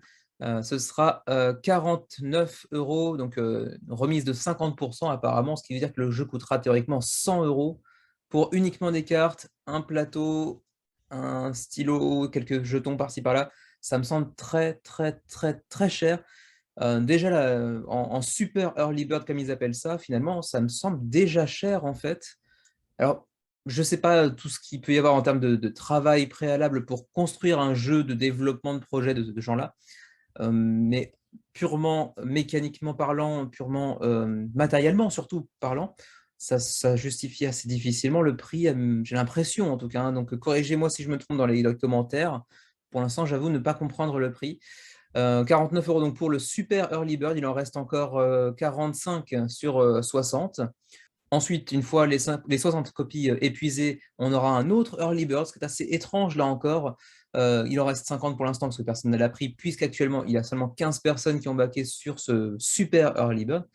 Donc, pour comment dirais-je, un prix un petit peu moins intéressant que le pledge préalable, 62 €, ou ensuite la version KS plus un tirage avec un artwork, j'imagine, en format A4 pour 72 €. Qui n'est pas mentionné d'ailleurs ici, puisqu'on passe de 62 à 98. Donc il y a pas mal de choses que j'ai un peu de mal à saisir, ou alors c'est plus bas. Non, je ne le vois pas non plus plus bas. Bon, après, vous pourrez aussi prendre plusieurs boîtes, ce qui est peut-être un peu plus intéressant, et peut-être une remise un peu plus intéressante, et encore pas forcément, je n'ai pas fouillé très en détail. Les frais d'envoi pour la France sont de 10 €, 15 € pour l'Europe, si vous prenez uniquement une boîte. Et pour moi, au cas où, au Japon, ce serait 29 €. Mais j'avoue que je suis tellement paumé dans ce projet que pour l'instant, je ne saurais pas vous dire grand-chose. Là, on vous donne une petite simulation de partie, mais c'est peut-être tellement court, en fait. C'est juste un GIF que bah, ça ne me suffit pas, en fait, je ne comprends pas très bien. Là, on vous pose ici, comment dire, ici la situation avec quelqu'un qui voudrait développer sa ferme laboratoire avec l'idée de nourrir la Terre, et avec 3 cartes différentes, il va essayer de stimuler un peu l'imagination, l'imaginaire de chacun, pour essayer de déboucher vers des solutions, des propositions pour son projet. Ouais, et ça se limite à ça pour l'instant en termes de GIF, donc pour moi ça reste très, très flou. Donc du côté donc de, Univias apparemment, donc le porteur de projet, primo porteur, si vous pouviez éventuellement mettre une règle des jeux détaillée, une vidéo détaillée d'une partie par exemple, ou résumé d'une partie, parce que j'ai pas envie de voir une vidéo de 2 heures évidemment, ça pourrait être une bonne idée parce que pour l'instant c'est extrêmement flou de mon côté. Donc voilà. Pour ce qui est donc de Chaos Fertile, jeu français, qui est un jeu sans en être un véritablement. On est déjà à 52 contributeurs à 29 jours de la fin de la campagne. Reste à voir si ça vous parle un petit peu plus, si ça vous semble un peu plus concret, pardon, j'en perds mes mots, que ça ne l'est pour moi à l'heure actuelle en tout cas. On continue et on termine même avec les mentions honorables de la semaine avec Forgotten Treasure, qui est un petit jeu pour 2 à 4 joueurs qui a déjà attiré 113 contributeurs à 27 jours de la fin de la campagne. Pour autant, le jeu n'est pas encore financé, on est à environ à 75-80% du financement, donc ça va se faire quoi qu'il arrive. Je le disais tout à l'heure, 2 à 4 joueurs, ce sont des parties de 30 minutes environ, donc un jeu relativement rapide pour 14 ans et plus. Un petit jeu stratégique dans lequel, en fait, vous allez chercher à devenir le capitaine en allant chercher 4 trésors. Donc c'est un jeu très très simple. Le premier joueur à avoir 4 trésors l'emporte. Bien entendu, le jeu ne s'arrête pas à ces quelques éléments, hein, 4 trésors, vous gagnez. Il y a aussi tout un tas de petites clés à aller chercher pour pouvoir ouvrir ces trésors, mais également tout un tas de petits items que vous allez pouvoir jouer pour bénéficier de certains avantages ou pour peut-être désavantager vos adversaires également, mais également certains événements qui vont arriver au cours de la partie qui pourront changer un petit peu le cours du jeu. Vous pouvez aussi d'ores et déjà voir que la direction artistique est plutôt jolie, sans être à tomber par terre, c'est quand même agréable à l'œil. Alors voilà, petit détour sur le how to play, ce que je cherchais. C'est très simple, on va donc révéler dans une première phase des trésors avec, vous le voyez, différents logos de clés pour pouvoir réussir à les ouvrir. Il va donc falloir aller chercher les clés pour pouvoir ouvrir ces trésors que vous avez montrés. Ensuite, réussir à créer des combos avec les différents items que vous aurez pu obtenir au cours de votre aventure. Vous défendre également contre les différents événements qui vont parvenir et aussi contre les différents adversaires qui vont chercher à vous mettre des bâtons dans les roues. Ensuite, il faudra bien entendu activer des événements, ce dont j'ai parlé légèrement tout à l'heure, qui viendront modifier la façon de jouer le jeu, hein, donc des modifications de gameplay à chacun des événements qui arriveront en cours de jeu. Et puis finalement, la personne qui aura le plus de trésors, qui aura réussi à accumuler 4 trésors, l'emportera des parties assez intenses et très courtes, d'environ 30 minutes, je le rappelle. Le jeu est déjà disponible sur Tabletopia si vous voulez faire un essai ou le prendre également en print and play pour le tester avant de songer à prendre la version physique. Sachez également que le jeu est disponible en version française, en tout cas pas encore, mais ce sera le cas une fois que la campagne sera terminée. Donc un petit avantage supplémentaire pour Forgotten Treasure. La boîte de base, elle, contient 6 événements, 49 items, 13 trésors, 30 clés, 6 cartes de défense et 4 petites cartes de référence, donc d'aide de jeu, disons. Il y a aussi, ceci dit, une édition Deluxe qui vient ajouter à cela 26 nouveaux items, mais également 4 nouveaux événements qui portent le nombre total à 10, et puis également une couverture pour la boîte du jeu qui est assez jolie d'ailleurs. Également, vous pouvez prendre une extension déjà disponible qui vous apporte encore plus de gameplay et encore plus de nouvelles cartes, 54 nouvelles cartes qui viennent aussi vous proposer un jeu cette fois-ci non pas jusqu'à 4 joueurs mais jusqu'à 6 joueurs, donc un peu plus de joueurs potentiellement, même si chez moi en tout cas, on se retrouve très rarement à plus de 4, avec également au-delà de ça une nouvelle victoire, une nouvelle condition de victoire alternative au-delà des simples 4 trésors j'ai gagné. Donc ça aussi, ça peut être assez intéressant pour renouveler un petit peu le gameplay et conserver une certaine rejouabilité. Donc c'est vrai que là-dessus, l'extension au-delà du fait de pouvoir jouer jusqu'à 5-6 joueurs, c'est plutôt pour cette condition de victoire alternative que je serais tenté d'y aller. Également un petit Kickstarter pack exclusif à la campagne qui accompagne justement à chaque pledge de plus de 20$ et qui s'accompagne donc de quelques cartes supplémentaires, en gros. Donc voilà, il n'y a pas grand-chose d'intéressant dans le Why Support Now, c'est juste pour soutenir un producteur indépendant, un éditeur indépendant, pour recevoir votre jeu en premier, pour avoir quelques exclusivités Kickstarter dont je viens de parler à l'instant, participer aussi aux petites quêtes communautaires. En fait, les stretch goals en fait, sont décidés en partie par les backers, et puis aussi planter un arbre, bon ça c'est des trucs un petit peu habituels, dirais-je. Donc 20$ pour le jeu de base, c'est vraiment quand même abordable, c'est quand même vraiment pas cher. 26 si vous prenez l'édition Deluxe, donc qui, je rappelle, vient ajouter de nouveaux éléments, de nouveaux items et une couverture. Bon, 6$. Ouais, bon, si ça rajoute un petit peu de gameplay, pourquoi pas, mais j'aurais peut-être vu ça un petit peu moins cher. Enfin, l'ajout de 6$ me semble un petit peu cher pour ce que ça ajoute. Et puis, si vous prenez l'extension en plus de ça, ce sera donc 35$, mais ça reste un jeu tout à fait abordable puisque c'est essentiellement des cartes. Donc, on n'a pas non plus à payer 100 balles pour ça. Ensuite, vous avez ici les stretch goals qui sont expliqués. C'est une façon de faire des stretch goals assez intéressante, assez originale, qui implique pas mal les backers. Donc, de ce point de vue-là, c'est pas mal, mais je ne vais pas passer trop de temps là-dessus. Quelques stretch goals déjà mentionnés, à défaut d'être déjà débloqués. Vous aurez par exemple, parmi les premiers stretch goals, à potentiellement arriver un petit insert, le UV spot sur la boîte, mais également une boîte qui se ferme de manière magnétique avec un aimant, toujours très sympa également, mais pour l'instant, ce n'est pas encore débloqué.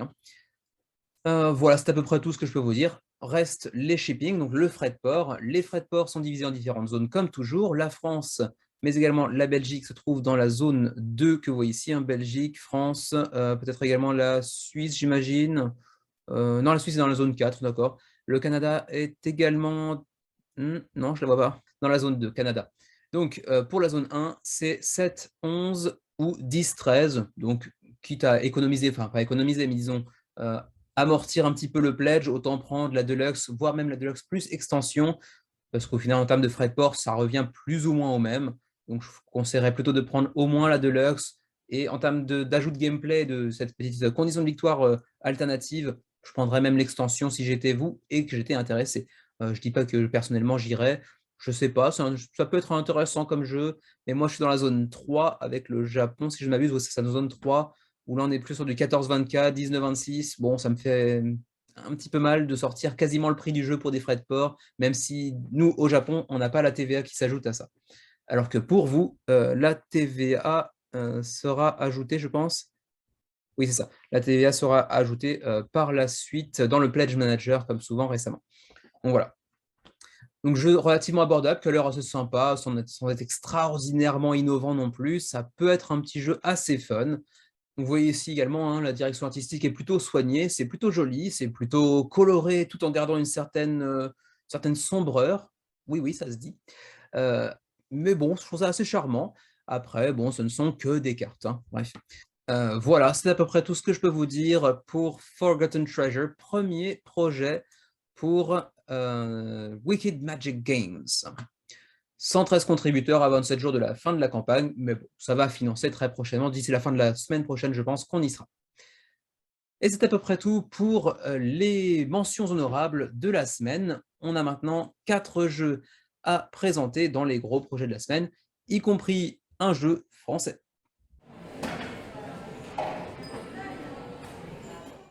On passe donc au gros projet de la semaine. Il y en a seulement 4 cette semaine, donc ce sera relativement rapide, ça tombe bien. Le premier, il s'agit donc de Birdwatcher, qui est un jeu à l'esthétique vraiment soigné et vraiment agréable à l'œil. C'est un jeu qui nous vient de Oni Press, dont c'est le deuxième projet. Je ne me souviens pas du tout avoir vu de projet préalablement. C'était juste une peluche. Voilà, ils ont fait une peluche et là, bon, ils se sont dit: «On va faire un jeu». Et ceci dit, le jeu a pas l'air dégueulasse du tout, hein. Birdwatcher est déjà 563 contributeurs à 13 jours de la fin de la campagne. C'est déjà un joli démarrage pour eux. Pour ce petit jeu, donc, comme vous pouvez l'imaginer, pour les fans d'oiseaux et donc d'ornithologie éventuellement, 2 à 4 joueurs, 25 à 60 minutes la partie, donc relativement court, pour 10 ans et plus. Et il s'agit d'un jeu assez simple et efficace, dans lequel vous allez devoir aller prendre des photos, d'oiseaux dans la jungle, heu, en essayant d'attirer les oiseaux vers l'arbre le plus proche de vous ou en essayant d'aller prendre des photos d'un oiseau lointain sur un arbre de votre adversaire. Et contrairement à ce qu'on pourrait penser, parce que ça rappelle évidemment Wingspan, c'est un jeu qui incorpore aussi dans ses mécanismes beaucoup de take that, donc de prends ça un petit peu dans la tronche. On va voler les oiseaux d'autres personnes, par exemple via cette action de zoom. Donc, c'est un jeu avec beaucoup plus d'interactions qu'on ne pourrait le penser de prime abord. Donc voilà pour Birdwatcher. Donc vous avez ici quelques, aperçus, déjà des cartes qui sont magnifiquement illustrées, ça il faut bien le dire. Avec ici vous le voyez des points, différents, 2 points, 6 points, 18 points, 2 points, 9 points, 15 points, parce qu'il s'agit avant tout d'un jeu de set collection. Vous avez par exemple ici pour le, Greater Bird of Paradise, l'oiseau paradis. Si vous en avez un, ça vous fera 2 points, 2, 9 points, 15, 3 points, et cetera. Donc c'est un jeu de set collection, il faudra collectionner, certains types d'oiseaux pour pouvoir bénéficier des points qu'il vous propose. Également, vous voyez ici sur un troisième oiseau, j'arrive pas à lire son nom, c'est sur le côté, il y a un logo différent qui nécessitera pour être, comment dirais-je, scoré, l'obtention d'autres cartes qui sont en fait comment dirais-je, des articles que vous allez écrire dans des magazines d'ornithologie. Les 6 actions, de base sont toutes écrites ici déjà, hein. La première, c'est donc de prendre une photo.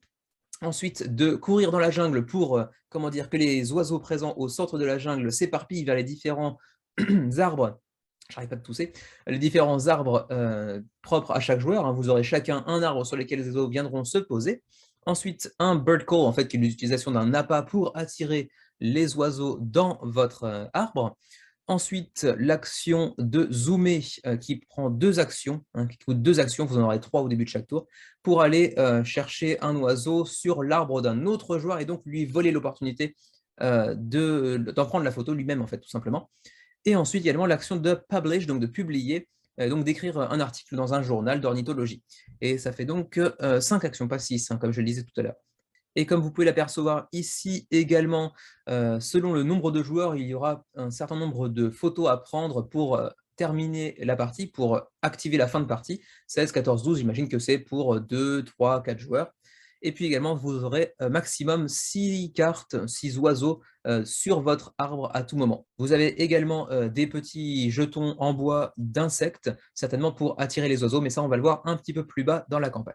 Alors donc, comme je le disais tout à l'heure, il ne faut pas confondre ce jeu avec Wingspan. C'est un jeu hautement compétitif avec du take that et beaucoup d'interactions entre les joueurs.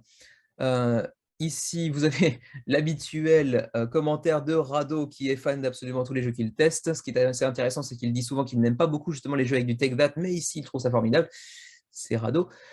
Donc le jeu de base vous coûtera, 39 pour sa version Kickstarter. En tout cas, c'est ce qui est indiqué ici. Est-ce qu'il y aura une version, allégée pour les magasins? Je ne sais pas. En tout cas, 39 ça reste relativement abordable. Ça s'accompagne donc de, 2 plateaux de jeu, l'un pour les cartes de l'académie qui sont en fait les articles que vous pouvez, ensuite écrire et ajouter à votre journal, mais également la jungle, donc les différents oiseaux qui vont venir s'ajouter sur la jungle et ensuite potentiellement venir vers les arbres de chacun des joueurs. Et puis The Clearing, qui est en fait la clairière en gros.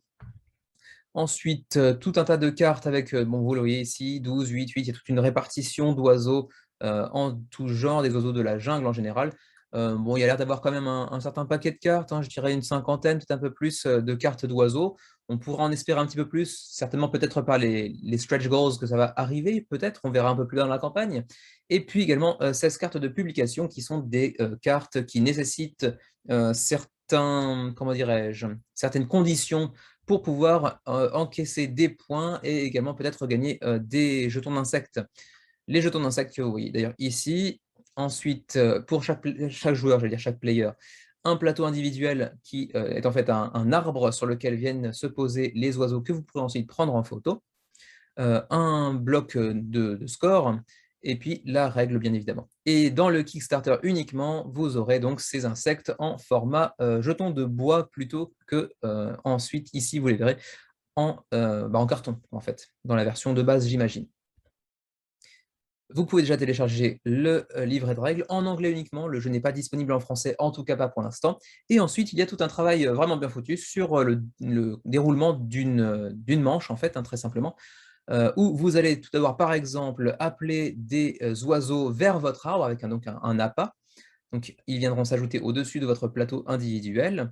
Ensuite, vous pourrez également prendre une photo et collecter des insectes. Donc, il faudra, comme vous le voyez, prendre une photo depuis votre arbre.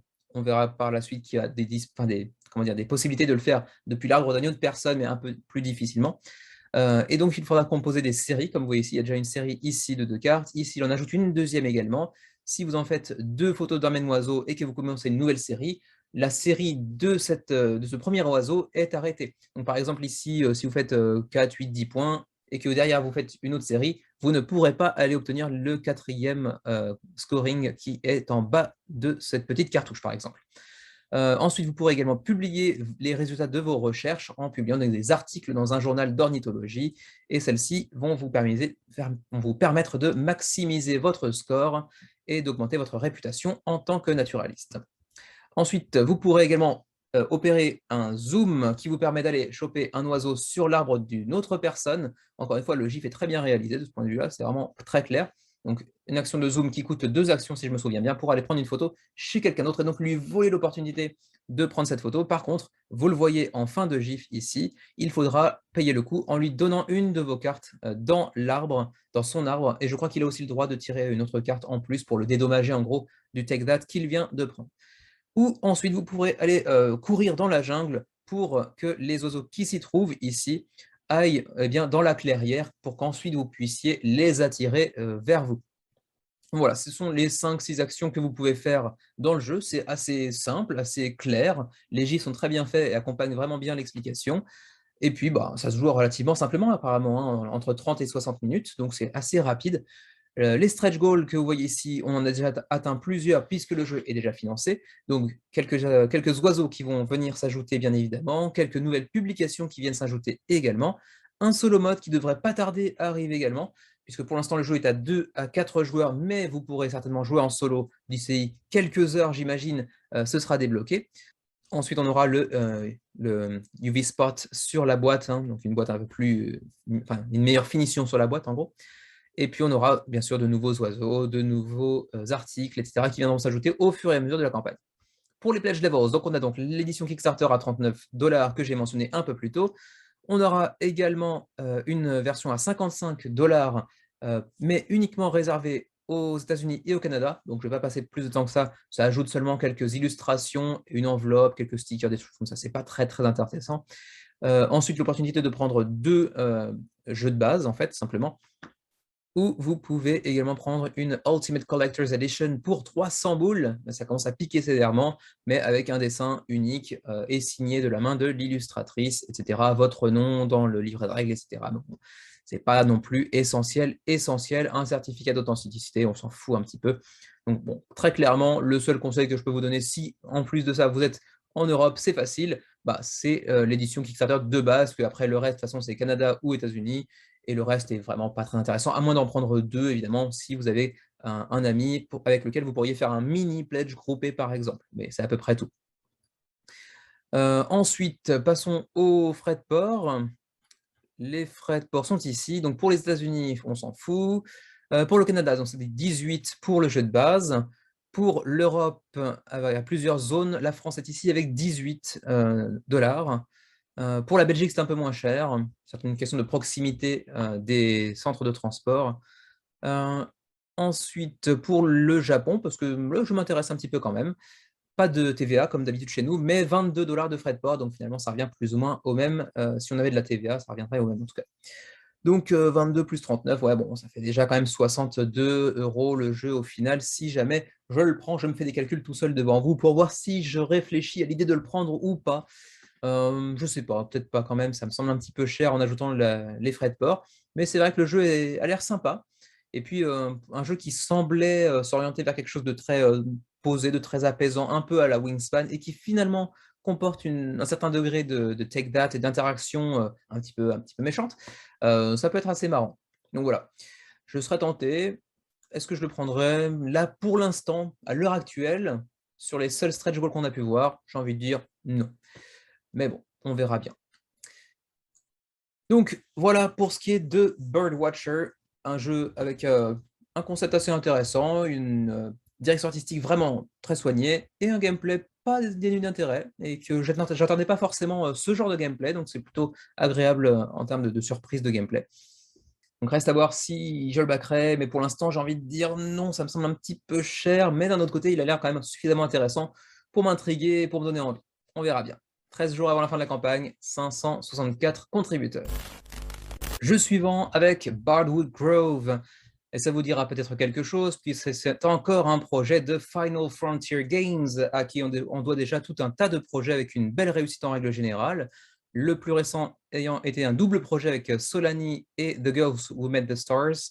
On avait aussi Monsters on Board un peu plus tôt, mais surtout pour sa version française qui est sortie assez récemment chez Super Meeple, on avait surtout ici Merchant's Cove, autrement dit en français La Baie des Marchands, ou encore Coloma qui avait fait un très joli succès également, Rise to Nobility avait fait un beau succès aussi.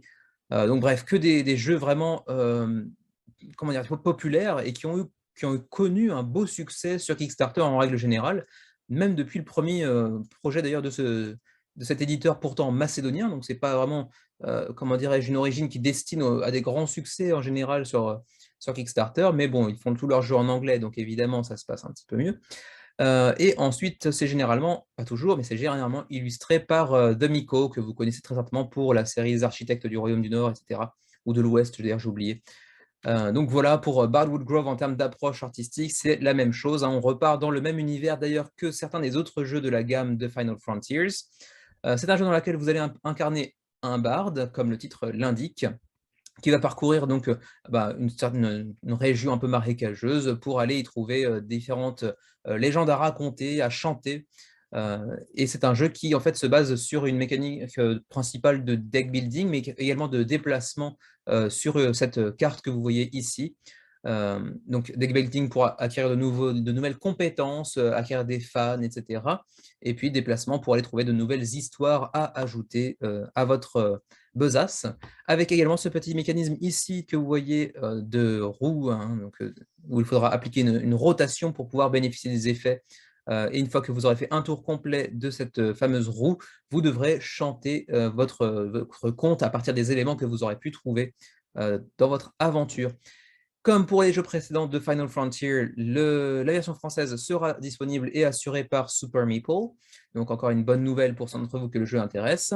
Le jeu en édition standard est à 59 $, sachant qu'il s'accompagnera d'un petit pack exclusif Kickstarter qui contiendra différentes améliorations, qui conduira pour l'instant en tout cas, peut-être qu'il y aura d'autres choses qui viendront s'ajouter, je ne sais pas, 2 meeples de Bard et 26 cartes de Bard supplémentaires.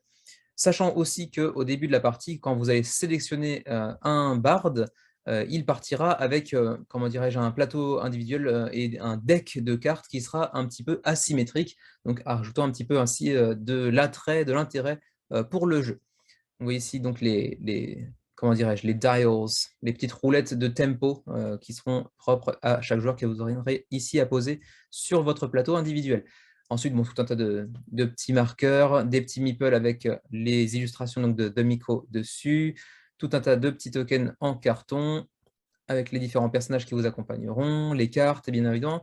Donc les cartes de compétences que vous pourrez acquérir pour ajouter des compétences supplémentaires à votre barde, des cartes d'improvisation, des cartes d'équipement également, des cartes de fans qui viendront se joindre à votre aventure, des gemmes, etc., des créatures également que vous pourrez rencontrer au fur et à mesure de votre aventure, des petits rangements pour chacune des ressources, on va dire, et des cartes, peut-être également. C'est le tag boxes pour des cristaux, pour des cartes, c'est ça, et pour un nouveau bard également. Ok. Ensuite, on a un niveau de pledge supplémentaire à 79$ au lieu de 99 en magasin. Celui-ci contient une upgrade, un pack d'upgrade. Donc en fait, c'est du matériel amélioré. Ici, vous voyez qu'en fait tous les jetons sont en bois et non plus en carton comme c'était le cas tout à l'heure. Les ressources en cristaux sont également plastifiées, un peu plus esthétiquement travaillées. Donc pour 20$ de plus, si je me souviens bien, c'est ça? Oui, c'est ça, 20$ de plus pour obtenir donc cette amélioration matérielle, donc pas essentielle, mais toujours sympa. Ensuite, on a aussi la Collector's Edition qui vient ajouter également ici, vous le voyez, une petite extension dénommée Spirits of the Grove. Alors, celle-ci va vous apporter également des pièces de métal, mais également de nouveaux tokens, de nouveaux esprits, de nouveaux bards, etc. Bref, du matériel supplémentaire, bien entendu. Sachez également qu'au-delà de ça, le jeu donc, qui se base, donc, comme je le disais tout à l'heure, sur du déplacement sur une carte et du deck building, va aussi venir s'enrichir de partie en partie via une sorte de dimension un petit peu legacy, qui n'en est pas une véritablement. Au fur et à mesure de vos parties, vous allez débloquer du nouveau matériel. C'était décrit un petit peu plus bas, si je ne me trompe, voilà, ici. D'une partie à l'autre, vous allez acquérir du nouveau matériel que vous pourrez choisir d'ajouter ou non pendant les prochaines parties. C'est assez modulable de ce point de vue-là.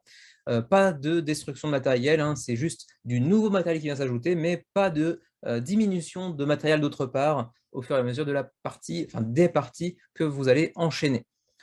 Le gameplay, vous en aurez ici un petit aperçu. Je ne vais pas passer sur tous les points. En gros, vous allez donc au début défausser une carte et jouer l'autre, enfin défausser une carte pour utiliser son effet d'histoire et jouer une autre carte pour l'ajouter à votre tableau de chansons. Ensuite, on va opérer donc cette petite rotation sur le tableau que vous voyez ici. Voilà, on le voit ici, la rotation qui vient appliquer un effet particulier qui vous permettra de vous déplacer sur la carte du monde de différentes façons pour obtenir de nouvelles cartes, etc. Ensuite, quand vous aurez fait un tour entier, vous devrez aller chanter. Vous pourrez également obtenir des pièces pour aller acheter de nouvelles cartes, etc. Donc, on aura un aspect de deck building assez important dans le jeu. Qu'est-ce que je pourrais vous dire d'autre ici? Bon, c'est toujours la même chose, utiliser donc différentes mélodies, différentes mélopées pour aller aussi calmer différentes créatures que vous pourrez rencontrer durant la partie pour éviter qu'elles ne vous gênent, en fait, tout simplement. Vous pourrez recueillir différents types de tokens qui sont en fait différentes ressources, etc. Donc voilà, en gros. Voilà, on passe directement. Bon, il y a l'add-on. L'add-on, je ne sais pas si c'est vraiment la peine de le mentionner, c'est l'extension qu'on a vue tout à l'heure dans le Collector's Edition, mais en add-on, si vous prenez seulement l'édition de base, par exemple, pour environ 20$, sachant que ça vous donne également l'opportunité de jouer avec un 5e joueur et non 4, comme c'était avant la limite. Et puis, c'est également, bien sûr, les pièces de métal. Les stretch goals, il y en a déjà quelqu'un qui sont... Oh, je parle trop vite. Il y en a déjà quelques-uns qui ont été débloqués, dont des nouvelles cartes de skill, donc de compétences pour votre barde à débloquer lors donc, de cette phase de deck building du jeu. Également, on a débloqué déjà les plateaux double épaisseur, ce qui est toujours un gros plus quand on produit des jeux de cette qualité. Ensuite, de nouvelles cartes d'esprit. Un nouveau bard assez fun puisqu'il s'agit d'un beatboxer. C'est un univers un peu de fantasy dans lequel on trouve des beatboxers. Et donc, je ne vous ferai pas de démonstration de mes piètres talents de beatboxer.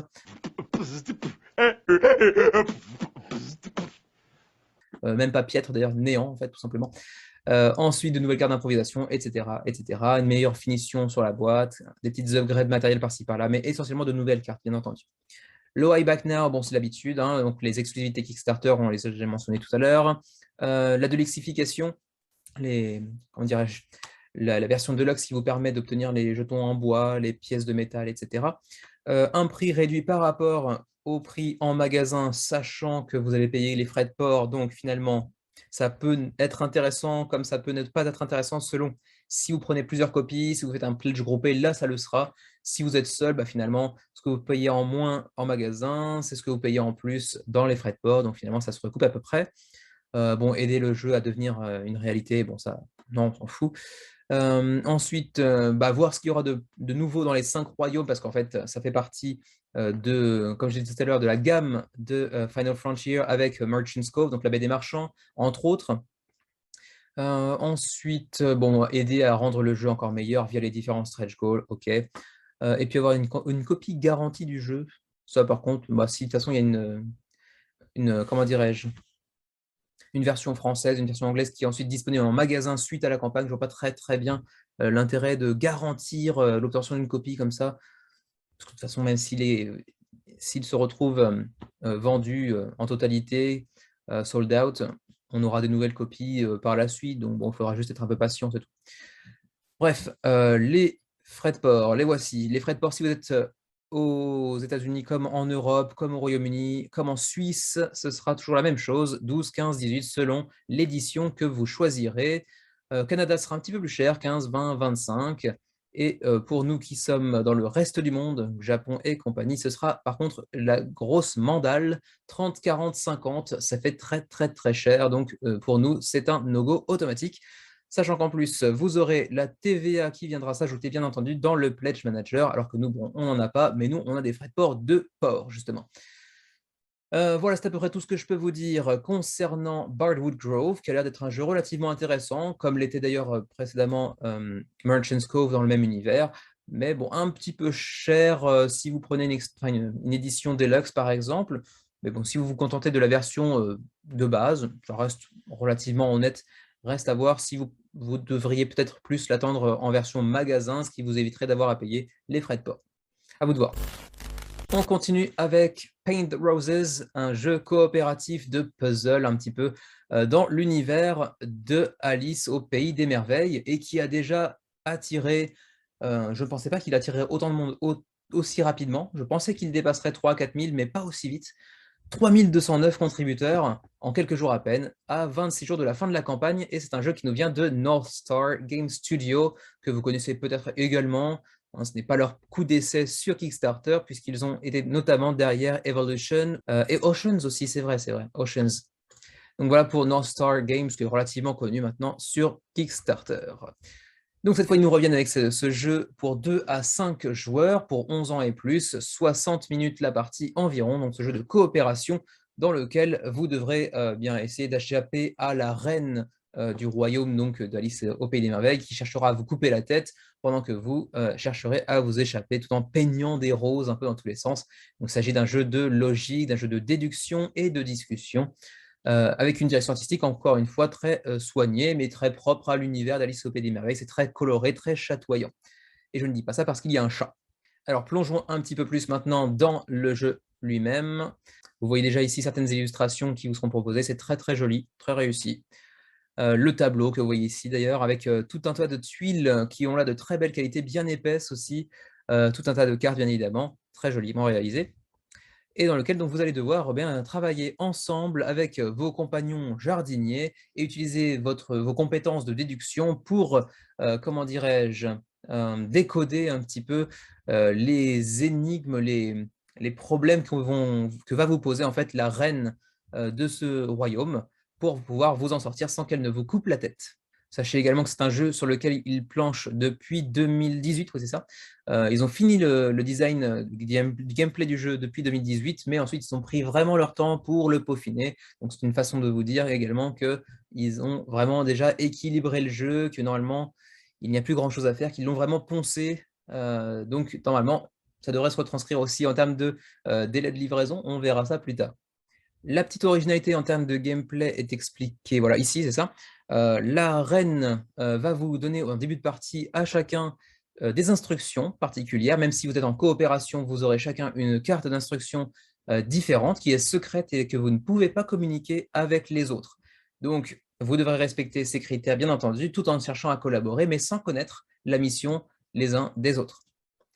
Et à chaque tour, donc, un nouveau puzzle qui s'offre à vous et que vous devrez résoudre. À chaque tour, justement, on va aller ajouter certaines de ces tuiles au plateau central. Ces tuiles qui s'ajoutent au fur et à mesure vont vous donner des indices, justement, sur les instructions secrètes que la reine a distribuées au début de la partie. Et au fur et à mesure donc, que la partie avance, vous allez pouvoir essayer de déceler les instructions qu'ont pu recevoir vos amis, vos partenaires autour de la table. Donc, il faudra procéder par élimination, par logique, par déduction et via la discussion entre vous également. Ça peut ressembler très vaguement de ce point de vue-là en termes de déduction progressive, d'informations qui s'accumulent au fur et à mesure que chacun des joueurs joue à... j'ai perdu le mot. Cryptic.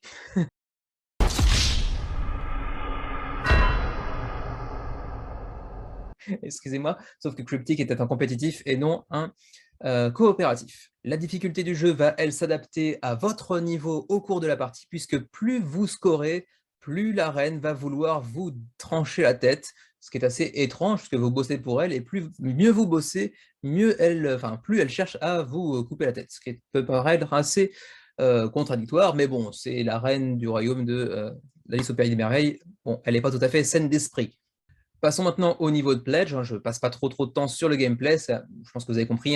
Coopératif, déduction, discussion, conditions secrètes, ce qu'il faudra tenter de déduire au fur et à mesure. Voilà, vous avez vu à peu près de quoi il s'agissait. Le pledge level de base. Là, attention, c'est du retail, donc c'est pour les magasins. En tout cas, je crois.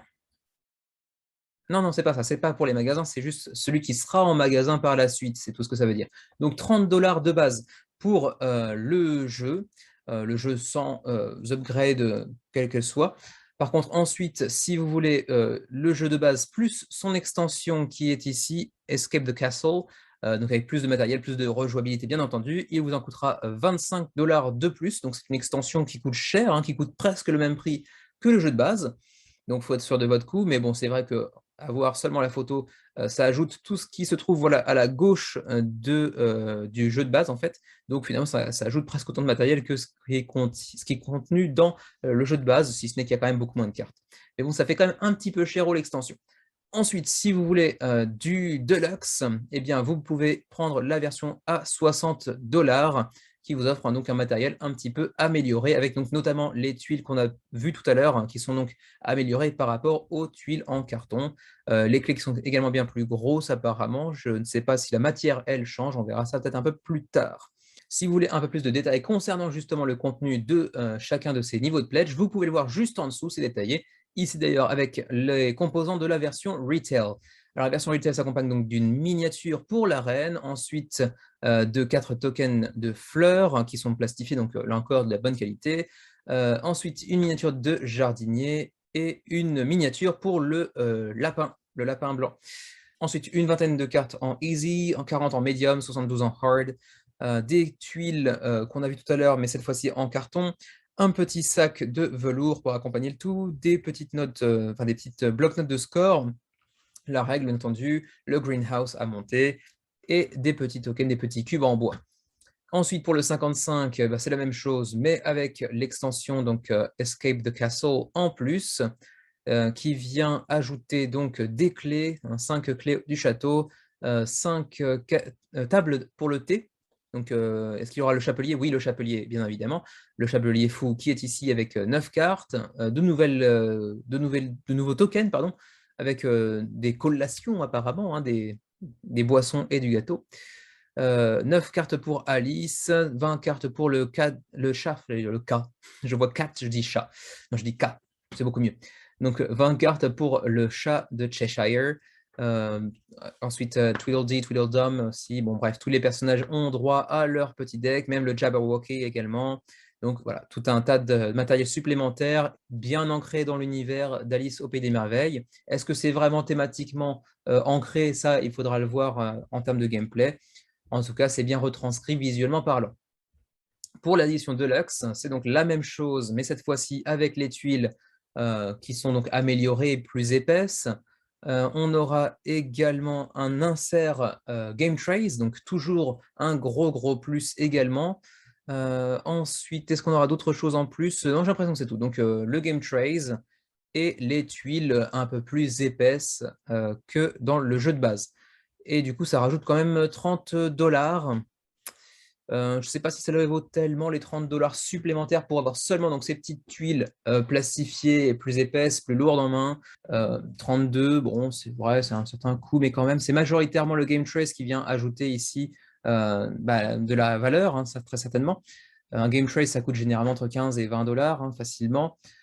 Reste à savoir si vous êtes suffisamment chaud sur le jeu pour dépenser 30 $ de plus pour bénéficier seulement d'un Game Trace et des tuiles en acrylique. Moi, le Game Trace, c'est toujours un truc que j'aime beaucoup, mais comme le jeu ne m'attire pas outre mesure, c'est vrai que j'ai un peu plus de mal à entrer dedans véritablement. Il y aura aussi 5 tuiles en acrylique pour le salon de thé du Chapelier Fou, mais je crois qu'en termes d'augmentation de matériel, c'est à peu près tout. Hein. Ouais, c'est ça. Vous avez ensuite le petit How to Play qui vous explique, mais bon, j'ai déjà un petit peu parlé des différents mécanismes, donc je ne vais pas rentrer dans le détail pour le How to Play ici. On va passer nous directement sur la suite de la campagne, avec d'abord un petit stop du côté des Tabletop Simulator et Tabletopia, les deux plateformes sur lesquelles le jeu est déjà disponible online pour pouvoir le tester avant de prendre une décision. Bien sûr, les différentes vidéos, hein, vous pouvez cliquer sur ces logos pour aller voir la vidéo de différents vidéastes anglophones pour vous dire à quel point le jeu est génial, comme toujours, hein, plus ou moins.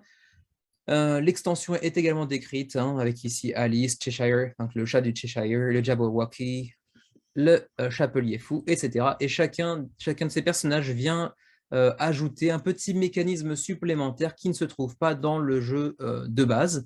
Et donc de ce point de vue-là, c'est aussi un gros atout, un gros attrait de l'extension qui justifie quand même son obtention, pardon, même si elle est presque aussi chère que le jeu de base, elle ajoute énormément en termes de gameplay.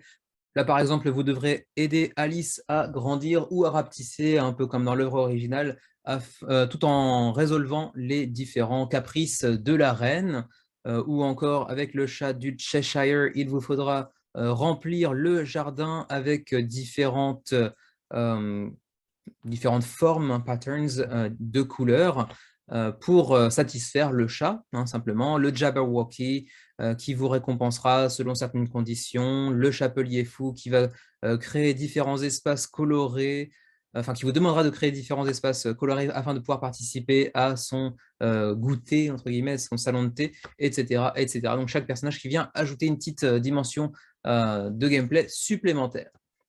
Voilà, pas de stretch goals, donc là, on ne va pas trop faire marcher l'usine à FOMO, comme ils le disent d'ailleurs eux-mêmes, reduction of FOMO. Donc voilà, vous n'avez pas peur de perdre quoi que ce soit. Si vous ne participez pas à la campagne, il n'y a pas de Kickstarter exclusive, comme on dit, donc d'exclusivité Kickstarter. Tout est disponible upfront, j'ai envie de parler anglais. Tout est disponible de base, en fait, tout est affiché directement sur la campagne. Vous savez à quoi vous attendre et il n'y a pas donc de FOMO, pas d'exclusivité durant la campagne. Why Back Now, petit point habituel, hein, donc c'est un petit peu moins cher qu'en magasin, c'est livré un peu plus tôt, donc 3 mois avant l'arrivée en magasin. Il y a une version déluxifiée qui apparemment sera peut-être ne sera pas vendue en magasin, c'est ça? Elle sera vendue directement par le North Star Games, donc leur boutique en ligne. Et puis éventuellement aussi soutenir un petit éditeur indépendant, etc. Et aussi apparemment un free promo module. C'est vrai que j'ai aperçu ça tout à l'heure, je ne sais pas de quoi il s'agit. Attendez une seconde. Help us design a module. D'accord, donc en fait, ça, c'est les Kickstarter exclusifs. Donc bon, il y a quand même un tout petit peu de FOMO, puisque en fait, vous pouvez participer à travers la campagne via les commentaires, etc., à une discussion pour créer un module supplémentaire pour le jeu. Et après la campagne, il pourra être ajouté pour 13 $ en gros de plus. Et par contre, tous ceux d'entre vous qui auraient participé à la création, et en fait tout simplement à la campagne via un pledge, pourront obtenir ce module gratuitement. Donc il y a quand même un intérêt, mine de rien, à backer durant la campagne plutôt que d'attendre la sortie magasin. C'est donc le fameux ici promo module gratuitement. D'accord. Passons tout de même aux frais de port désormais. Alors, les frais de port, vous avez ici tout un tas de petites photos qui rendent assez bien. Il faut dire que sur la table, il y a une belle présence. Ce n'est pas magnifique, mais c'est quand même plutôt sympa. Revenons à nos moutons avec les frais de port. Les voici. Les frais de port, donc pour le Canada, 16, 18, 20 selon ce que vous prenez. Pour l'Union européenne, alors on a 3 zones encore une fois. Donc pour la France, j'imagine qu'on est en zone 2 comme souvent. La Belgique en 1, j'imagine. Oui, voilà, c'est ça, je commence à prendre un peu le pli. Donc pour la Belgique, ce serait 18, 19, 20, 19 aussi. Pour la France, ce serait 21, 22, 24. OK. Et pour nous qui sommes en Asie avec le Japon, ce serait 20, 22, 30. Tiens, on part sur les 2 premiers pledges similaires à la France, et puis tout d'un coup, le dernier qui bondit à 30. Bon, on va aller savoir. Bref, peu importe. Et le jeu lui-même devrait vous être livré en avril prochain. Donc, comme ils le disaient, hein, ils ont fini le design du gameplay depuis 2018. Donc, évidemment, ça leur permet de commencer la production du jeu assez rapidement et ensuite de bombarder l'expédition assez rapidement dès avril, donc dès le printemps prochain, si tout se passe bien, si la situation du fret s'est un petit peu améliorée, ou en tout cas s'il ne s'est pas détérioré encore plus que ce n'est le cas actuellement. Donc voilà, pour ce qui est de Paint the Roses, un très joli succès avec donc 3200 contributeurs à 26 jours de la fin de la campagne. Ça semble s'orienter vers un gros score. J'imagine facilement dépasser les 7-8 000 contributeurs d'ici la fin de la campagne. Peut-être même que je suis en deçà de la réalité. On verra bien. Allez, on termine aujourd'hui par un projet français cocorico sur GameFound, à savoir Taverns and Dragons par Lord Raccoon Games. Lord Raccoon Games, ça vous dit probablement quelque chose, puisque je suis en train d'essayer de me souvenir du titre, parce que je crois que je l'ai perdu. C'est eux qui étaient derrière The Last Bottle of Rum. Je crois que c'est ça. Oui, c'est ça. Qui avait fait un assez joli succès sur Kickstarter, mine de rien, et qui avait plutôt séduit les backers une fois le jeu reçu, et qui nous reviennent cette fois-ci sur GameFound pour donc Taverns and Dragons, dans lequel vous allez devoir collectionner différents champignons et des œufs de dragon dans une forêt maudite pour célébrer, enfin pour organiser une fête pour le roi en fait, hein, tout simplement. C'est un jeu qui se base sur des mécanismes de placement de dés, d'où la multitude de dés que vous voyez ici, et également du déplacement d'ouvriers. Donc pas de la pose d'ouvriers, mais du déplacement d'ouvriers. Et c'est un jeu pour 2 à 5 joueurs, pour des parties d'environ 60 minutes, donc un petit peu comme leur précédent jeu, une partie relativement ramassée, courte, mais pas non plus trop courte, pour 10 ans et plus, donc relativement familiale, donc dans un genre de fantasy, hein, bien entendu. Vous pouvez imaginer, il y a des dragons, le roi, machin, machin, de l'exploration, de la stratégie, des dés et de l'aventure. Donc voilà, l'illustration de base est très jolie. Les meeples qu'on va voir, hein, qui reprennent un petit peu cette direction artistique-là, sont vraiment charmants. Donc ne serait-ce que pour l'aspect visuel, moi je dis OK. Alors, le jeu est bien évidemment disponible en français puisque l'éditeur est français, c'est leur deuxième jeu. Vous avez ici un petit aperçu de la présence sur la table, ça a l'air très joli ma foi. The Last Bottle of Rum était dans un registre tout à fait différent, très joli également. Je pense que c'est peut-être le même illustrateur ou la même illustratrice. En tout cas, j'ai l'impression de reconnaître un petit peu la patte, même si c'est un univers très différent. Mais en tout cas, sur la table, c'est très joli. Donc le plateau central que vous voyez ici, ensuite des petits plateaux individuels avec des espaces pour des tokens dans tous les sens, des dés qui ont l'air très jolis, des petits meeples ici, voilà, qu'on voit à l'effigie des différents ouvriers que vous pourrez utiliser, qui ont des postures un petit peu différentes, c'est sympa, des dragons, des pièces, des tokens, etc. Vous avez également la version française sur laquelle vous êtes théoriquement envoyé si vous cliquez ici, mais visiblement, ce n'est pas le cas. Là, vous ne le voyez pas, je clique depuis tout à l'heure, mais ça ne fait rien. Donc apparemment, la version française, en tout cas, n'est pas encore disponible dans la campagne. On verra bien. Donc, je vous le disais tout à l'heure, hein, c'est une combinaison de placement de dés et de déplacement d'ouvriers dans une aventure pleine de héros et de dragons, avec quelques petites références à la pop culture, comme ici, vous voyez très facilement la tour de Sauron dans le Seigneur des Anneaux. Donc, bon, il y a quelques petites anecdotes, enfin peut-être quelques petites références comme ça de la pop culture. Donc, vous allez envoyer ici vos meeples, vos mignons, dans la forêt maudite, afin qu'ils puissent donc réunir ce qu'il faut pour organiser une grande fête pour le roi, à savoir donc des champignons magiques et des œufs de dragon. Alors, qu'y a-t-il dans la box, me direz-vous, dans la boîte plutôt devrais-je dire? Eh bien, la boîte de base qui coûte 44 €. Vous avez donc le plateau central qui est très joliment illustré, avec donc le château, la forêt maudite, etc. Ensuite, 5 plateaux de taverne pour aller y gérer les différents ingrédients que vous aurez pu obtenir. Il y aura donc 4 factions apparemment, 4, pas 4 factions, pas 4 tavernes justement, à savoir The Griffin Nest, The Inn of the Drooling Pig, Thirsty Troll's Den et The Flaming Unicorn's Inn. Est-ce qu'il y aura un degré d'asymétrie là-dedans? À en croire la seule iconographie que je peux voir ici, j'ai pas l'impression, on verra peut-être un peu plus tard. Ensuite, la 5e taverne sera réalisée par la communauté, donc ça c'est sympa.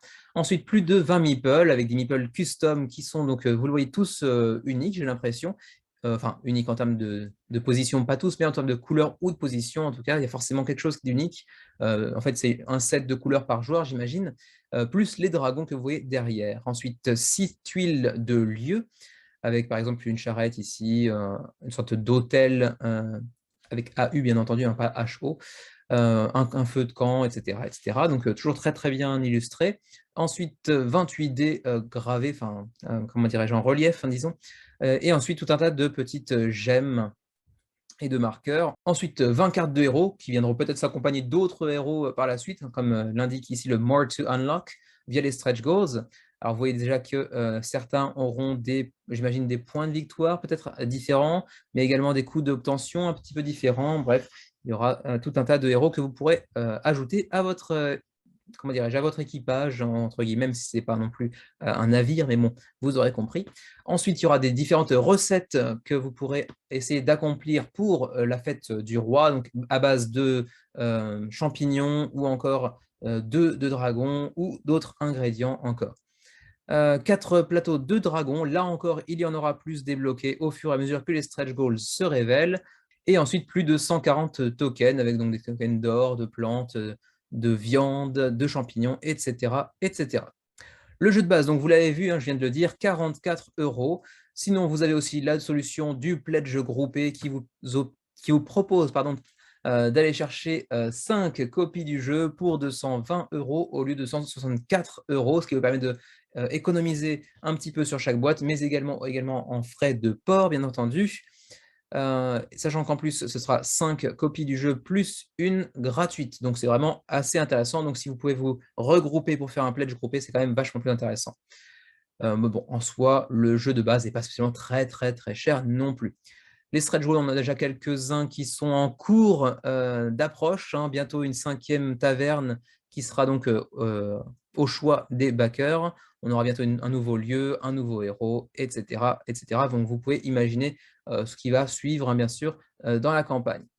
Ensuite, vous aurez aussi, si vous backez maintenant, une extension gratuite de Sneaky Goblin, donc le gobelin, comment on pourrait dire sneaky, je perds encore mes mots, furtif, on va dire, qui va apparaître de manière aléatoire sur le plateau pour vous vendre différentes reliques.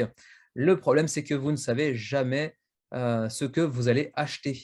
Donc, il y a une sorte de prise de risque au moment de l'achat. Ça pourrait être une paire de bottes, un peu les bottes de 7 lieues qui vous permettent de vous déplacer beaucoup plus rapidement, j'imagine, mais aussi une potion de vie, mais également des choses beaucoup moins utiles, comme par exemple une fourchette Rusty. Oh, le syndrome Jean-Claude Van Damme qui refait son apparition. Rouillée. Pourtant, c'était pas compliqué. Et ça, par contre, c'est une exclusivité Kickstarter. Et il y aura apparemment encore plus de choses qui vont venir se débloquer au sein même de l'extension, si j'en crois, ce nouveau More to Unlock ici.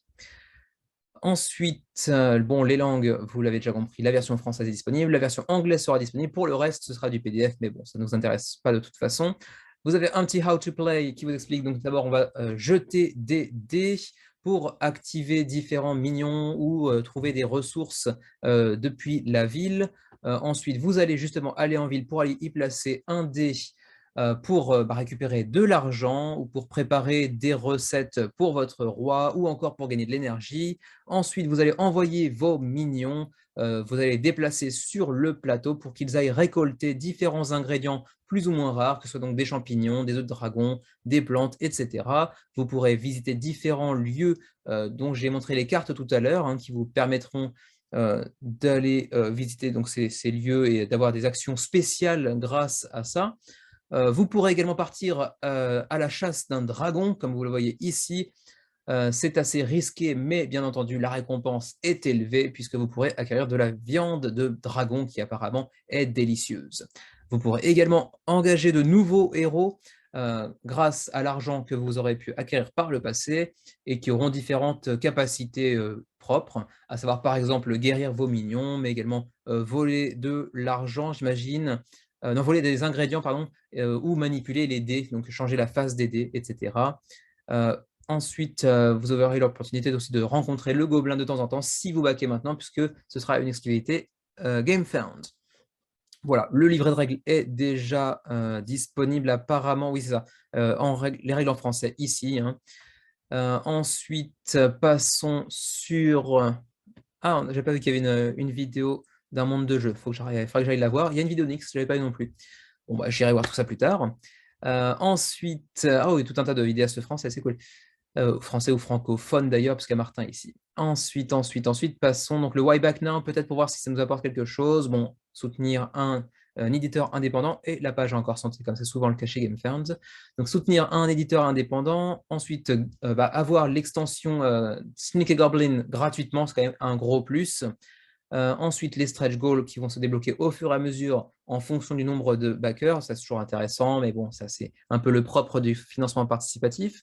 Et puis, le Be a part of the adventure, oui et non, parce que bon, c'est juste histoire de de participer à l'aventure, même si là, il y a quand même une dimension un peu plus intéressante via les votes, par exemple, pour la 5e taverne. Vous allez voter pour différents ajouts, hein, des ajouts de héros, de lieux, d'items, de dragons, etc. Donc, c'est intéressant, mais c'est pas non plus comment dirais-je, une raison suffisante pour y aller, mais c'est une raison parmi d'autres qui peuvent vous encourager à baquer durant la campagne. Ensuite, on passe au shipping, finalement, donc les frais de port, avec apparemment le choix assez sympa de leur part de mettre directement comment dit-on déjà, currency, la devise, la monnaie de chacun des pays concernés. Donc, par exemple, 20 $ pour le Canada, ou encore pour la Belgique, la France, etc. Donc, l'Europe, 12 €, 12 € de frais de port. C'est un petit peu cher, d'autant que de toute façon, le jeu sera ensuite en magasin, sans l'extension gratuite, par contre, qui est exclusive à GameFound. Donc, bon, pour l'extension étant gratuite, on va dire que ça réduit un petit peu en cela le coût des frais de port. On va dire qu'allez, c'est peut-être 6 € de frais de port si on compte l'extension gratuite, on va dire comme ça. C'est une façon de se justifier un petit peu. Bon, c'est pas très très cher, mais c'est vrai que pour un jeu français, on aurait pu espérer un petit peu moins, mais c'est pas comme s'il était produit en France d'un autre côté. Ceci dit, 10 $ aux États-Unis, c'est moins cher qu'en Europe, donc bon, ça c'est un peu dommage quand même. Juste par curiosité, pour nous, le Japon, c'est 10 ou 20 €, enfin entre les deux, quelque part entre 10 et 20 €. Donc potentiellement moins cher que chez vous, mais probablement plus cher que chez vous, ce qui serait assez logique de toute façon. Voilà, donc c'est bien. J'aurais dû chercher là dès le début, c'était bien eux qui étaient donc la Last Bottle of Rum, leur précédent jeu. Et je pense quand même que c'est la même direction artistique, la même patte artistique qui se trouve derrière. Donc certainement Baptiste Michard et Nastia Len qui étaient déjà derrière The Last Bottle of Rum, j'imagine. Et c'était déjà très joli. C'est toujours le cas avec Taverns and Dragons. Voilà, c'est à peu près tout ce que je peux vous dire pour ce dernier projet de la journée, à savoir Taverns and Dragons, qui pour l'instant est à 408 backers, donc le financement n'est pas encore tout à fait atteint, mais ça va se faire très prochainement, je ne me fais pas de soucis pour eux. J'espère qu'ils dépasseront encore le score qu'ils avaient pu obtenir via The Last Bottle of Rum, même si GameFound généralement attire un tout petit peu moins de gens pour l'instant en tout cas que Kickstarter, mais bon, dépasser déjà 1000, 1500, ce serait pas mal du tout.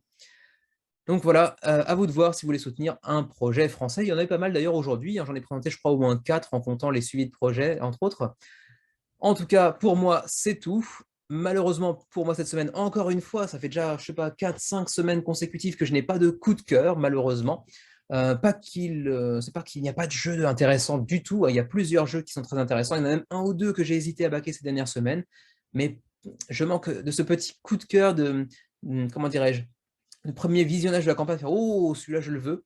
Je n'ai pas encore trop ressenti ce sentiment depuis quelques semaines, même si certains projets sont très intéressants et j'espère bien que certains d'entre eux auront su vous conquérir.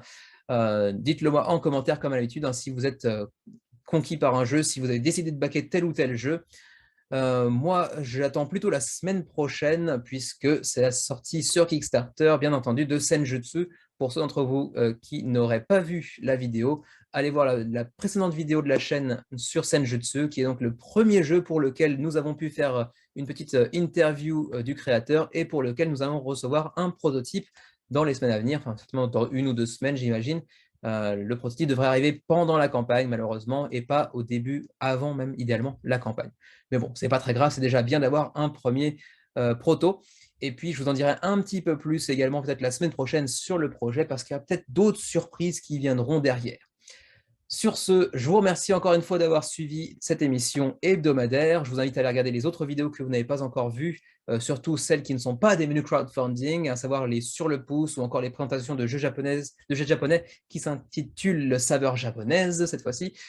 Et puis, sur ce, je vous dis à la prochaine.